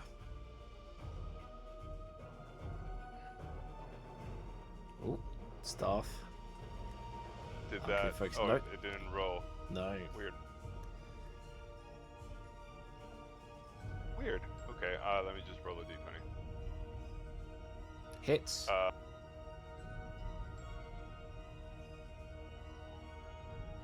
The F? Why isn't that? Okay, here, I'll just roll it here. 2. 3 damage. Okay, 3 damage. Minus 3. I don't know why the staff isn't working for you. But this creature has, basically, with that, it's starting to run away. You got the next Banshee still ahead of you, but that's Peregrine's go over with Loon. Can you do anything to get rid of this last Banshee? So how is everyone looking? Like, does anyone look on death's door right now? Peregrine. is literally Okay. kissing death. Death's door. Okay. Second level. Healing word on Peregrine. Do it. You don't have cure wounds? That's the one that I meant. Let's do that one instead. Yeah, no, that one's better. Way 12. better. Alright. 30 healing. Okay. Wow. Almost Back back in to the full. game. That's my action. I think with my movement, I I'll think my move. max speed is actually 26, unfortunately, because of something that's happened previously. Okay. Interesting. Oh yes, because you'd also got some life taken away from a Banshee. Yeah. Alright, you can get all the way around the back of this creature without triggering its effect. So that's about as That's far as you ballsy. can get. As you could scamper around behind this creature. Great, we're now over to the monster's turn. So, this creature here, it is surrounded by all of you. And these creatures, they are cowardly by nature. So it's going to do the disengage action. And it's going to run to meet its friend. And it's going to go even further to 60 feet. As it continues to run away from you. This other one here, they're going to meet the edge. They've run all the way to the edge of this platform up here. But we then have the vampires. They're still chasing after you. So this one can travel 30 feet. You can hear them running from the wall behind you. These ones ahead of you. if you can see down below, there are vampires. They've got their eyes locked in on you. We They're can't. heading your way. There's a wall between us and them. Where the ping is, looking down. Maybe I can remove that wall for now.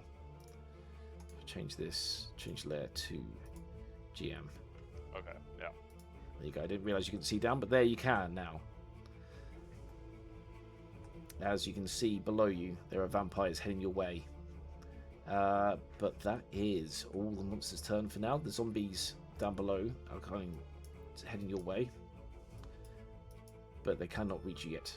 Back over to Floki. Floki, you've had a reprieve. You've helped yourselves up. You've managed to scare off the banshees for now. What's your next move?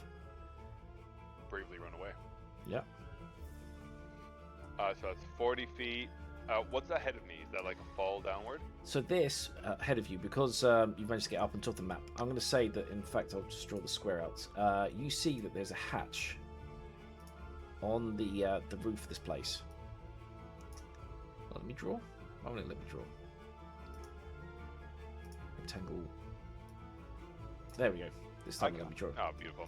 Okay. So there's a hatch. So you open the hatch and you drop into the room. You can see that this room is, because you've got the vision, so you've got lights, there is a device over to the left. This seems to be one half of the control system for the drawbridge. Okay, that was, I'll yell this out in case they can hear me, but that'll be my turn. Great. Alright, we're over to Nina. I assume I heard the yell about the drawbridge device. Yes. I say that there must be another one on the other side. Like, as into the south, you think? No, it's further to the north. Okay. I will head towards the voice and do as. Second. Yeah, I guess I'll dash for it.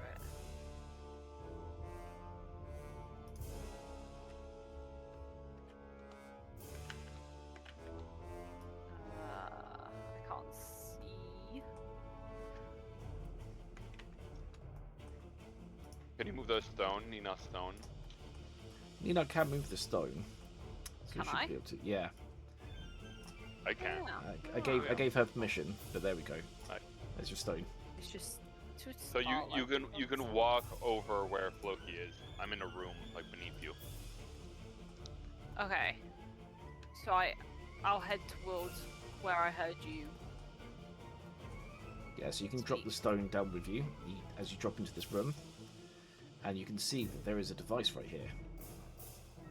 No, but surely she wants to go to the next device. If you said it's half of the. Yes. Yeah, but I've just come into your one. This is where I heard you talking from. Fair enough. And then we can discuss where I actually need to go, or you can go where we need to go, and I'll stay here. Okay, so Nina and Floki are taking this room. Peregrine, it's over to you. You have your hook back, by the way, just to remind you. No, I'm plentifully aware. It's literally the only thing I've got going for me right now. Okay. I heard, because I'm not an 85-year-old woman, I heard Floki clearly. Yeah. And And so she I'm gonna rush try to across. run over the chasm somehow. But you have these two banshees ahead of you. They're kind of guarding the way. I thought they'd fled. I thought they were. They were running. Gone. This is Okay. only as far as they managed to run. Christ. Well, in that case, I'm gonna stop. Like 5 feet away from them. Yeah. I want to give them the opportunity to run away. That's fair.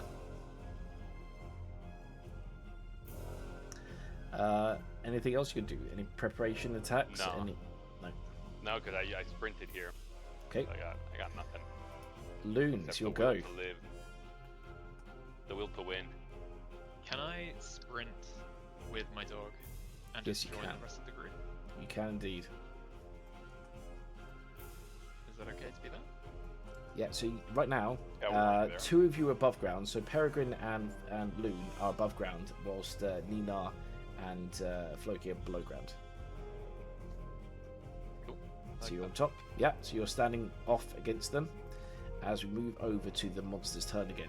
So with this attack, this one here, which is bloodied, this girl here, she again screams, and she's going to scamper down the walls and then scamper up the other side. This one here is going to hold its position for this round, and it's going to have a ready action that if anyone gets close to it, it's going to use an attack against it.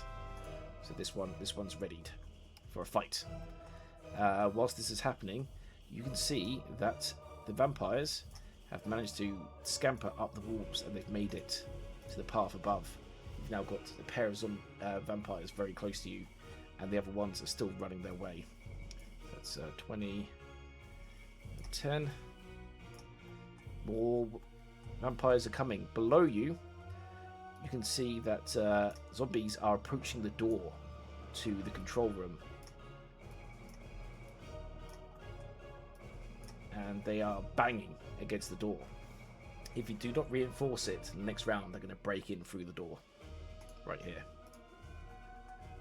And that is the monster's go over with. Floki, you're downstairs. What do you do? I come here and try to like pull the lever or engage whatever sort of device to lift the portcullis. You go ahead and pull the lever. You see the rings slip for a moment. It goes chick, and it stops. It seems to be this is as far as the slack will let it go for the drawbridge. You need to release the other side for both sides to drop and open the way out. It's like a nuclear launch where you need like the two keys to go at once. Exactly. And the other one's on the other side of the door. I scream at Nina very loudly and clearly enunciating, "Hold the door!" What?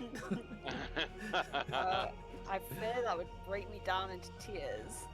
Oh door! Oh door! Or door. Okay. Um, So it's Nina's go. I guess I can use my strength for something for once, if absolutely necessary. Yeah. So you're going to hold the door, and every time a zombie tries to break in, it'll have a strength, basically die check where you both roll and see who gets the highest die, if it breaks in or not. So yeah, I'll go ahead and move you over to the door there as you hold the door. Hold door. So that is Nina's go. Peregrine, you're up on the upper level. You have this one banshee here with a ready action. It's got its like wet, dripping claws ready to snatch anything that gets too close to it. I hiss at it and go around. Try to put some venom behind that hiss, suggesting, I won't fuck with your shit if you don't fuck with mine, but I'll fuck you up if you do. And I'm gonna throw my grappling hook over to try and make like a tight rope. Yep. So you'd like to... Given that, here, my proposition to the DM.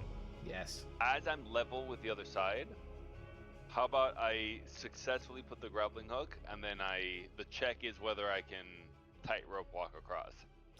I'm instead going to make it that you roll a d20 to see if you get it across, and it's because it is a straight line across. You only have to roll higher than an 8 to get the line, and then we roll to see if you walk across it. I'll accept your terms. Yeah, and the walk across will be a d10, so it's a d8 and then a d10. Yeah.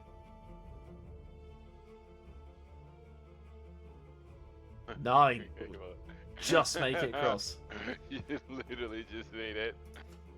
And now I try to walk over.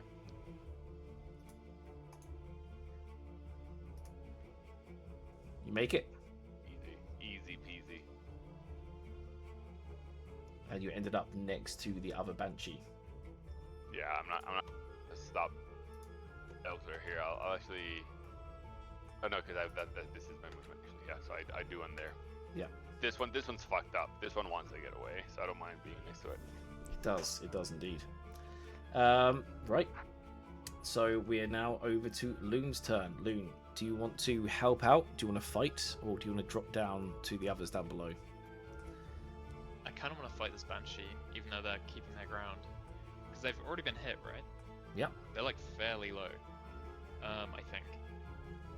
And if I use Toll the Dead and they've already taken damage, and they're not dead, so necrotic damage should be pretty good. I can deal a 1d12. Yeah. So I'm gonna use Toll the Dead on this guy. And they've got to succeed a Wisdom 14. Wisdom 14. So you indicate which one it was you were going to fight? Sorry, This one. Yeah, okay. Yeah. I seem to close that. Alright, let's get it. So, Wisdom 14. He succeeds. Okay. I think they don't take any damage then. No. Yeah. Damn. Okay. In that case, damn. Can I end my turn so I'm on the middle of the kind of tightrope that we've got here? Ooh. Should I roll a? It's all happening. No, it's all happening at the same time. So technically, he could. It's all just like beats, right? I'm going to say So- you can, but you're going to have a an opportunity attack against you to get across to there. Ooh, okay. So I should be there. So, it hits you. Ooh, that hits. Yep. Yeah, Corrupting Touch. It does 11 corrupting damage to you, which Oh means my that your maximum hit points are reduced as well. Okay. So I've got this here, so I go minus 11. Oh, you can do it for me. Okay. Yeah, and then I'm going to reduce this as well to 20. Yeah, but then you do make it across to there. Cool. Right, and we're over to the monster's turn.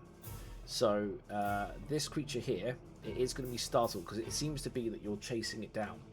So it feels, this one here feels like you're attacking it. You're going to go for another attack.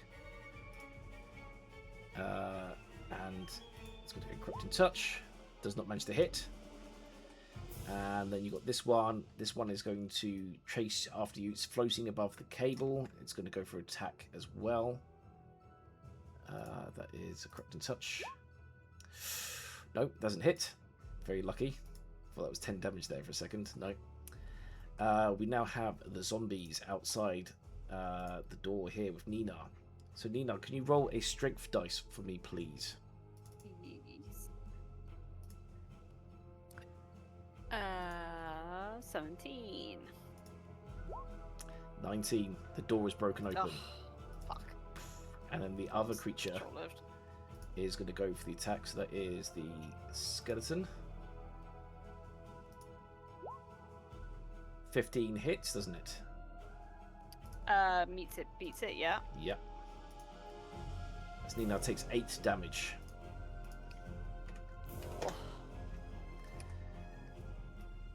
These two zombies, vampires, they drop down in from above.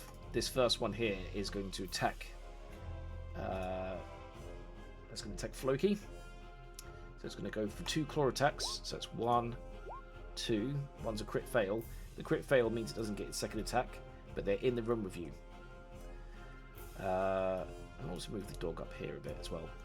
And zombies are crowding in around the doorway. They really want to get in here. New vampires have arrived to chase after you. It is getting tight. Can you get the door down before they get to you? Alright, here's your go again. Floki, you're in a room. You've got 2 vampires. The door is broken in. Zombies are storming in. What are you going to do? My God, have I done my bit on the chains, or am I like waiting for the other like lever to be pulled? If you let go of the chain, the lock comes back down.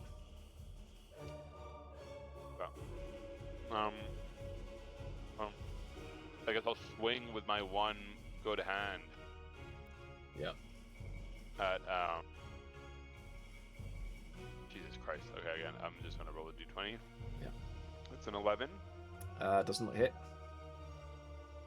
Yeah, obviously, because I'm trying to like pull this lever. I'm not a particularly strong man. No. Quasimodo over here. So I just fling and miss because my staff smashes against the wall. My curse in Elvish. I bet it's getting tight. Nina, the door is open. You got a bunch of zombies on one side, and you got vampires in the room with you. What are you going to do? Is anyone at the other lever yet? No. Can I disengage and run to it? You would have to get past the vampire, so you can disengage. Yeah, you can climb up and leave leave Loki alone. That's fine. Leave Loki in here. Yeah. Could you pass me on the tightrope? Let's see. So it's would I 5, have 10, to? 15, 20. Maybe You wouldn't not. make it. You only make it to You the can rope. run through the ground if you want. Like you can, I mean, assuming you want to take all the hits, all the opportunity attacks, you could run Well, if she through the ground to the disengages, other door. If she disengages, she can run through the zombies. Oh yeah. Yeah, I think I'll just try and get as far as I can. Yeah. How'd you hear Loki say, "I used cure wounds on you"? Yeah. I don't really know how else to try and help you, so unless you can give No, me do a it, very do it. good... No, I think you should. Like this is, like the zombies are flying out the door. It's an all man and women for themselves situation. Yeah. But I do want you to feel bad about it. Yeah. Well, you can wish for things. Where exactly is the other lever? Like, completely to the south? If you can see the ping, yes, it's on the other side North. of the door. So north, yeah. Jesus Christ. Sorry, I'm sorry. North, yeah, north. Where I'm pinging. Oh, I think I have not scrolled out that far. Yeah. I see. I've now scrolled out way too far. So I'm running along the ground rather than taking the tight rope. Yeah, because you there's people on the disengage, tightrope. and then you can just run outside and try and get past all the zombies. I think if I like skirt along the wall, Yeah. I can try and like creep around people. So you push the zombies and skeletons out the way. You're then moving under. You can see the door over here is locked.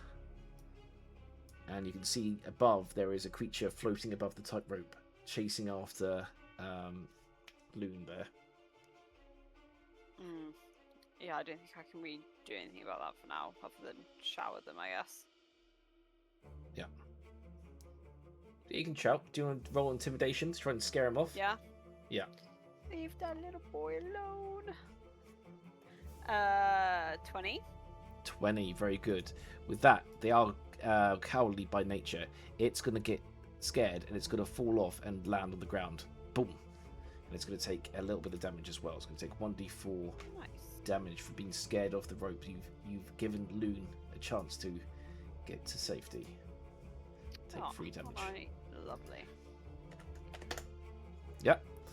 Alright, we're over to Peregrine. Peregrine, you still have this creature in front of you. It is freaked out. It is trying to defend itself, but it wouldn't chase you if you got away from it, but it would do an opportunity attack if you don't disengage.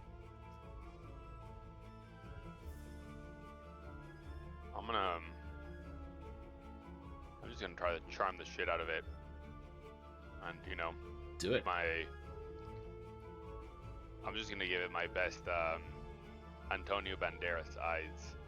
And say, I'm gonna move away. I hope you don't do what I think you might do, because otherwise I'm gonna have to do what I think I'm gonna have to do. For doing that... Yeah. Sorry, I'm cutting off your line. Do you want to carry on your speech? No, please. Carry on. It wasn't gonna get any better than that, unfortunately. So, for coming up with that speech, you get a plus bonus heroic inspiration, which makes you now no longer negative. 0, yeah, my mind is 0. And you can now roll a charisma check, and it's going to be a contested charisma check against it. Okay.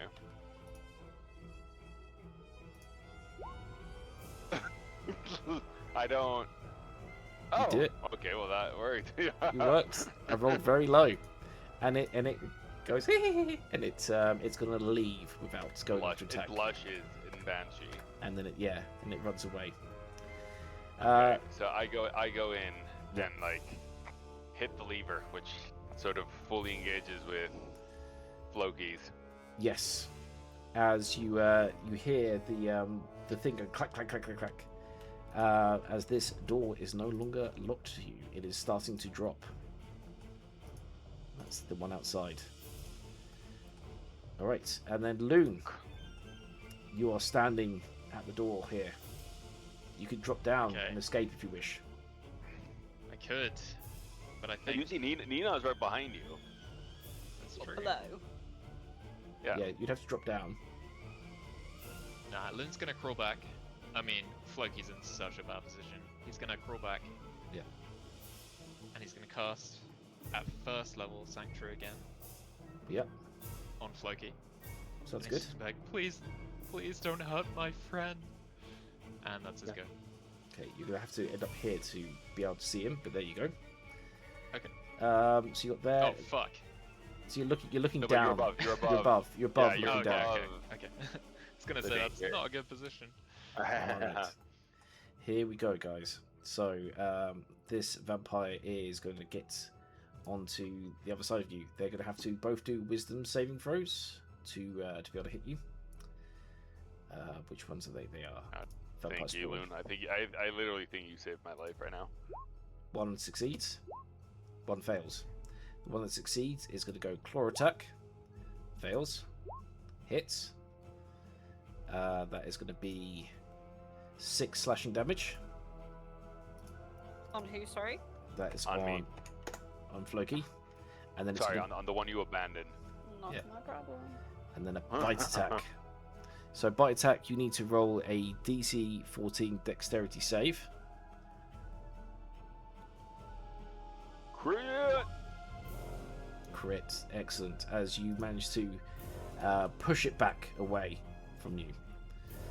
But the zombies are now coming in. So this one goes 5, 10, 15, 20. So only one of them gets to have a bite against you. But that one is going to go. He's going to go for it. And he's going to go for claw. That's a hit. That's another 6 damage. And then second attack. 14, I assume doesn't hit. Nope. Mm-mm. So only gets the one attack, but you're in a bad state there. So that's all the ones that are there. Then Don't see. tell me what I am. Aha. Both vampires come up to Nina. And yeah, what two you are? They're going to go in with double claw. So claw attack 1 hits. Oh Yes. god. That is 9 damage. Oh my goodness. And then we're going to go for How are you doing, Nina? Doing Oh, so crit well, fails. Thanks for asking. next one I fails. love that you're sassy with me Ooh, when you're the one that abandoned me, like to die. 8 damage. So you're down to 2 Someone's points. feeling guilty. Yeah, I am. I'm very low now. And this one comes in. That's another ghoul attack. It's going to go with claw. Hits. Nina's downed. Oof, you're going to have to be making death Well, saving I'm out throws of- now. I'm out of healing capacity. This zombie breaks in the door Wait, down that's below. not true. I think in our backpack. Let me check. Inventory. Inventory. Okay, we do have potions of healing. Oh, You're too so- bad. I don't want to res Nina anymore. No. That is too bad. I had a treat waiting for you. Coming for ya. Okay, one of the claws hits Peregrine. He takes 7 damage. And this. Peregrine takes 7 damage? I Yep, got it, okay. so 10. Did you already and- take it from me? Yeah, I did on your sheet here, but you have to do it on your D&D sheet. So that is the zombies. Can Okay. the vampires make it to you? Let's see. 15, and then... No, the vampires cannot make it to you. But you are surrounded by monsters now. Let's see, that one can get right there. Yes, and then that one moves 30 feet. Zombies are moving in towards you. And it is over to Floki. Okay. I'm gonna disengage the shit out of this. Yeah. Yo, 10. Then presumably So like it's 5 difficult feet to terrain. climb. Yeah. So you can get Oh, just yeah. outside, but it's going to be difficult terrain. Okay, so then 1 second. So I was here. Yep. So that's 10 feet.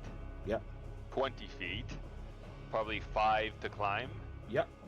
And then another 5. I'm now above them.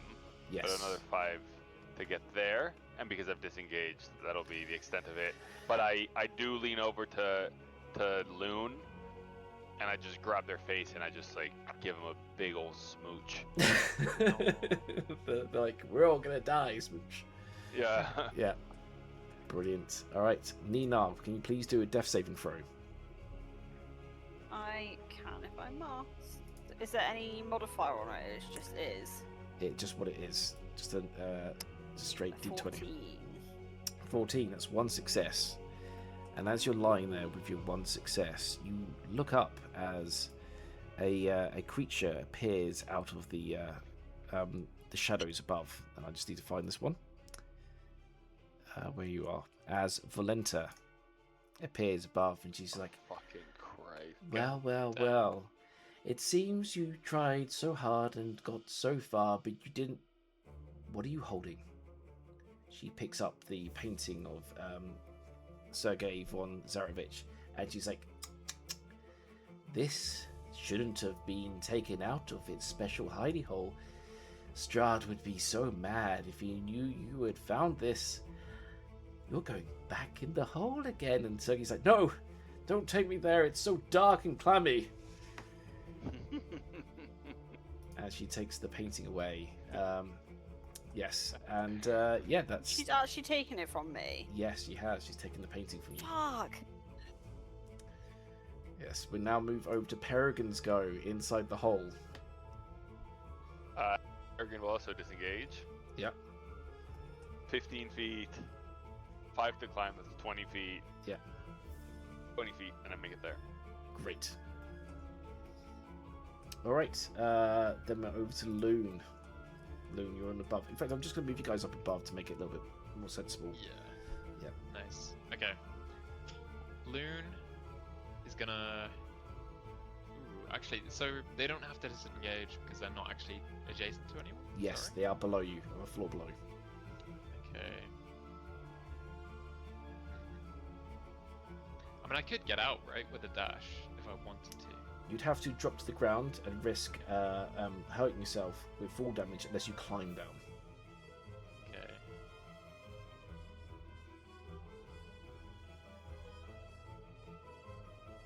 Floki nods at you in like a knowing way, saying like, you should, you know, you got so many years ahead of you. You should, like, you know, you gotta get out of here. Oh, okay. With that, I think I'm going to take the permission. And I'm going to use my bonus action to leave behind a duplicate as like a decoy. Okay. But my action and my movement are going to be to use that dexterity roll to attempt to get out of the gate. Alright. So do you want me to roll dexterity? Yes, it's going to be dexterity, because you're going to be climbing down, so just to get to the bottom. You could even use the rope that came across here, so it's going to be just a dexterity of 10 to get down. Okay. Yes! I got it! Exactly 10. Alright, so you managed to climb successfully down without damage. Oh, it's weird, I've got two of you now. Oh, that's... I left my duplicate behind. I know, but I've got like another duplicate of you. I'm going to refresh my page. Just going to get a quick refresh. But then you make it down, you still have 10 feet of movement left. I'll move here, I guess. Yep. There you go. That's my go. And that's your go. We now move over to the monster's turn. I'm going to skip a little bit ahead on time here just to explain what happens. The two vampires that were downstairs next to Floki, they're going to rush up. They leap upon Floki. and they begin slashing and biting into him until he drops to the floor. You are downed. Jesus Christ. Valenta, staring at the downed body of Nina, orders her two vampires with like a head nod to take her body and rush it away. They both grab her body and they rush back towards the castle interior. Up above, Peregrine, trying so hard to get away, is again surrounded by vampires who leap upon him and take him down.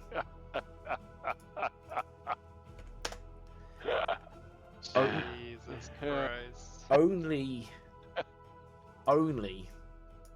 Loon, barely alive, makes it out of You the sure you castle. don't want an opportunity attack from the Banshee over here? The Banshee is done, but it's fine because Valenta, again appearing out the shadows, appears in front of you and starts clapping her hands. Well done, young boy. I will reward you, as I promised. You made it out of the castle. You may keep what you stole, but I'm afraid your friends, their punishment has only just begun. And she then causes a spell that makes your vision go blurry. When you wake up, and I'm going to do a little bit of a clever thing here, so just give me 1 second. When when Loon wakes up, he's in the dining room where you once had a meal just hours before. On one side he sits, and on the other side is Valenta. During this time, your other 3 companions are back in the castle, where you're constantly being drunk upon by the ravenous vampires. Every time you were close to death, they force another Strahd potion into your mouth, revitalizing you fully back to health before beginning the process again, as you are drunk over and over and over. The experience is so bad, in fact, that you, all 3 of you, have an out-of-body experience. So I'm going to do this by duplicating you, pasting you in here, and then I'm going to take your avatars and I'm going to reduce the base opacity down so you're just ghostly figures as your consciousness kind of leaves your body to avoid the horrors that you're going through. So you're now all in the room experiencing this almost in a dream. You don't know if it's fully real, but it is happening as Valenta again claps her hands. Very good, my boy. I can see why Strahd has decided that you are his favourite. Now then, I'm in a bit of a bind here. Your friends, they should die for their crimes, but again, my darling husband, he did tell me not to kill you, and I feel he might not forgive me this time, should I let another one of his playthings die, especially 3 of them. As a winner, I will let you decide. Loon, should your friends live or die tonight? It is up to you. I'd like them to live. I'm sad that you chose that, but I will give you this. My companions will have their fun, but they will not kill your friends tonight. You will be allowed to leave. Their items that they took, I'm afraid theirs will be confiscated, but yours, you may keep. That is quite a fine shield you have. I also know that you have taken one of my husband's diaries, and I think this is a good thing. I know that my master feels a kinship to you, and I can see it myself. There is a connection, a certain aspects that you both share. Perhaps reading his diaries will make you realize this even more, and you'll finally come to understand, and maybe one day you will become the new Lord of Ravenloft. How does that sound? I mean, I could get used to that. Yes, I'm sure you could. Now, I think we've all had enough fun tonight. Time to let your friends go on their way. And again, the kind of darkness descends upon you. And when you wake up, you find all of you are outside the castle. Nina, Floki, Peregrine, you're all on 1 health now, and you're all at 5 exhaustion. If you could update your sheets, please.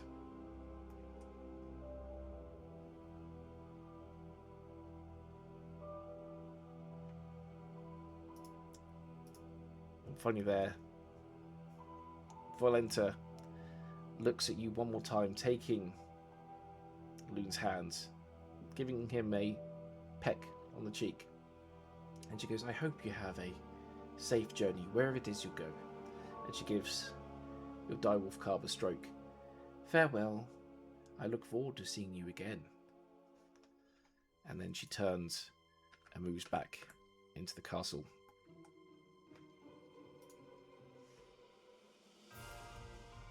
Congratulations, you survived Ravenloft Castle.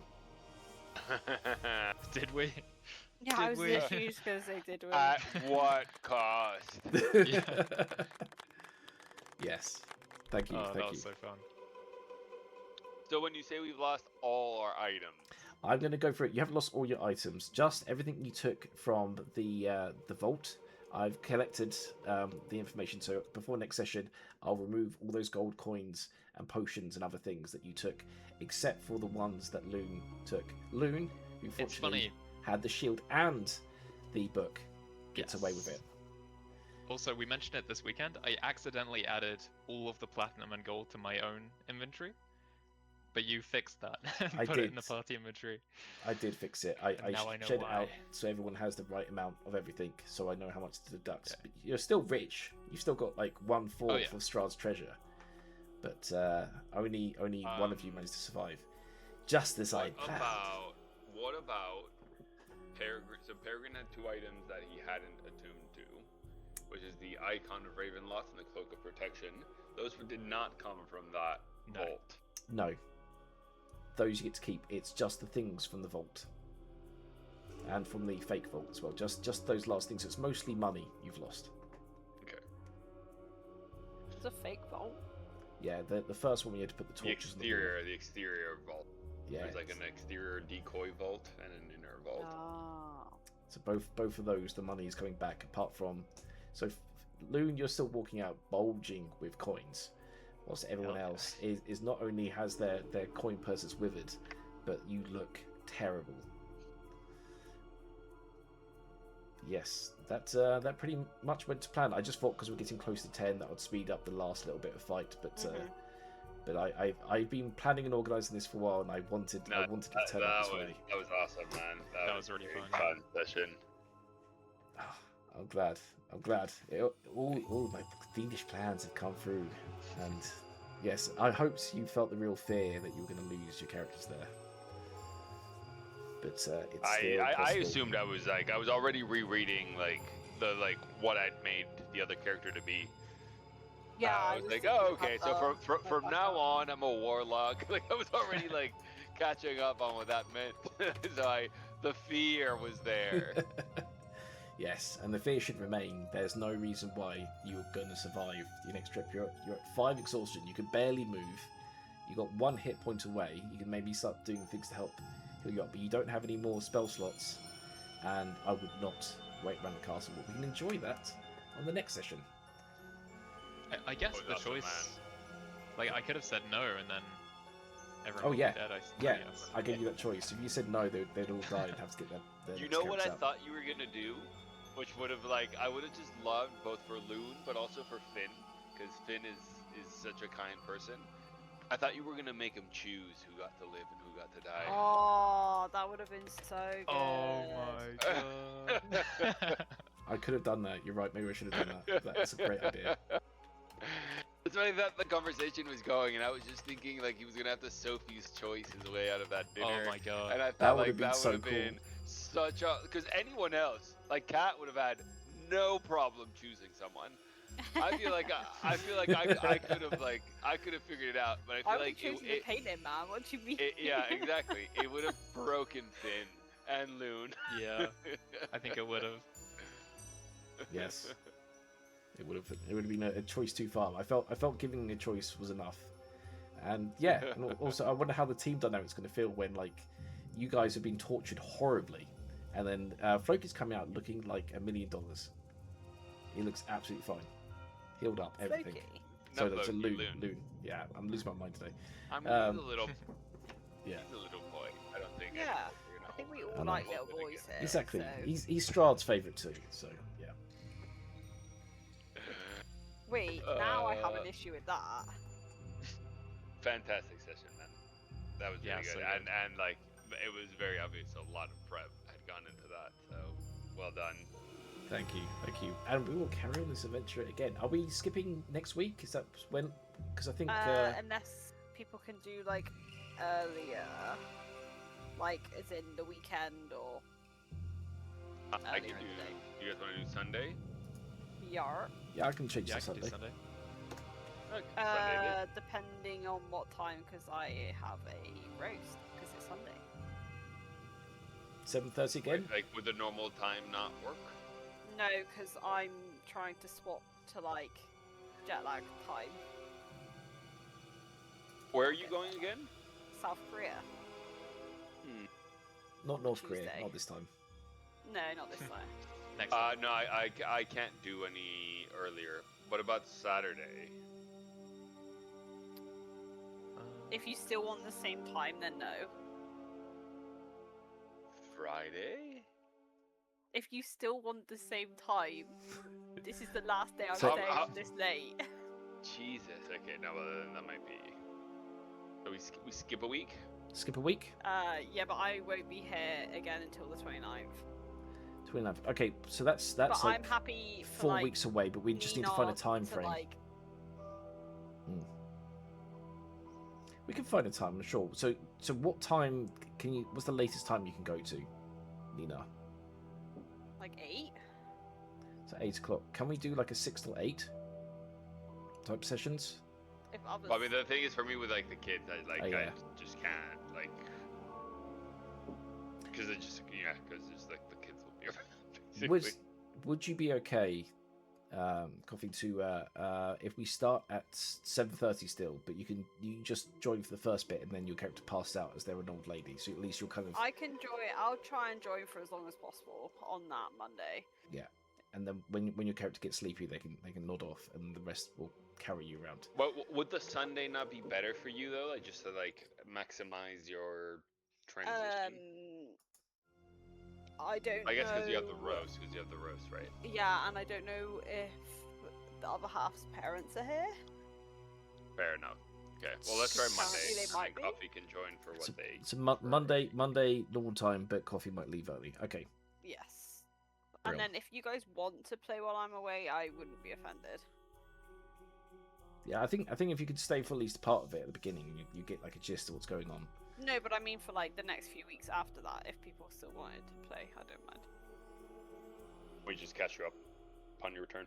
Yeah, well, I mean, If I you can want, just we watch the can- streams. We can make sure that Peregrine abandons Loki to die a couple times. Just, I mean, so if it feels like we're there. I mean. Nice. if Finn wants to have a second character, he can play Nina. Oh, I don't know if I could play Nina. I'm sure you could. You just have to like be a bit more of an asshole. It'll be good for you. It'll be good for you then. All right. Maybe. I think we do that. Nah, I couldn't play You drop in Nina. We'll do regular times, but you drop in for as long as you can, and then we'll work out what happens with your character if they stay No, in, but what in the Finn, hotel. Finn, what if you do pull in your whatever secondary character you made for those sessions? Yeah, I could do. They get swapped out for a little bit. Okay. Great. Okay, well, again, awesome session, man. You really managed to keep the tension up, and at the same time it was dynamic. It didn't feel like we got like bogged down anyway. You That was guys fun.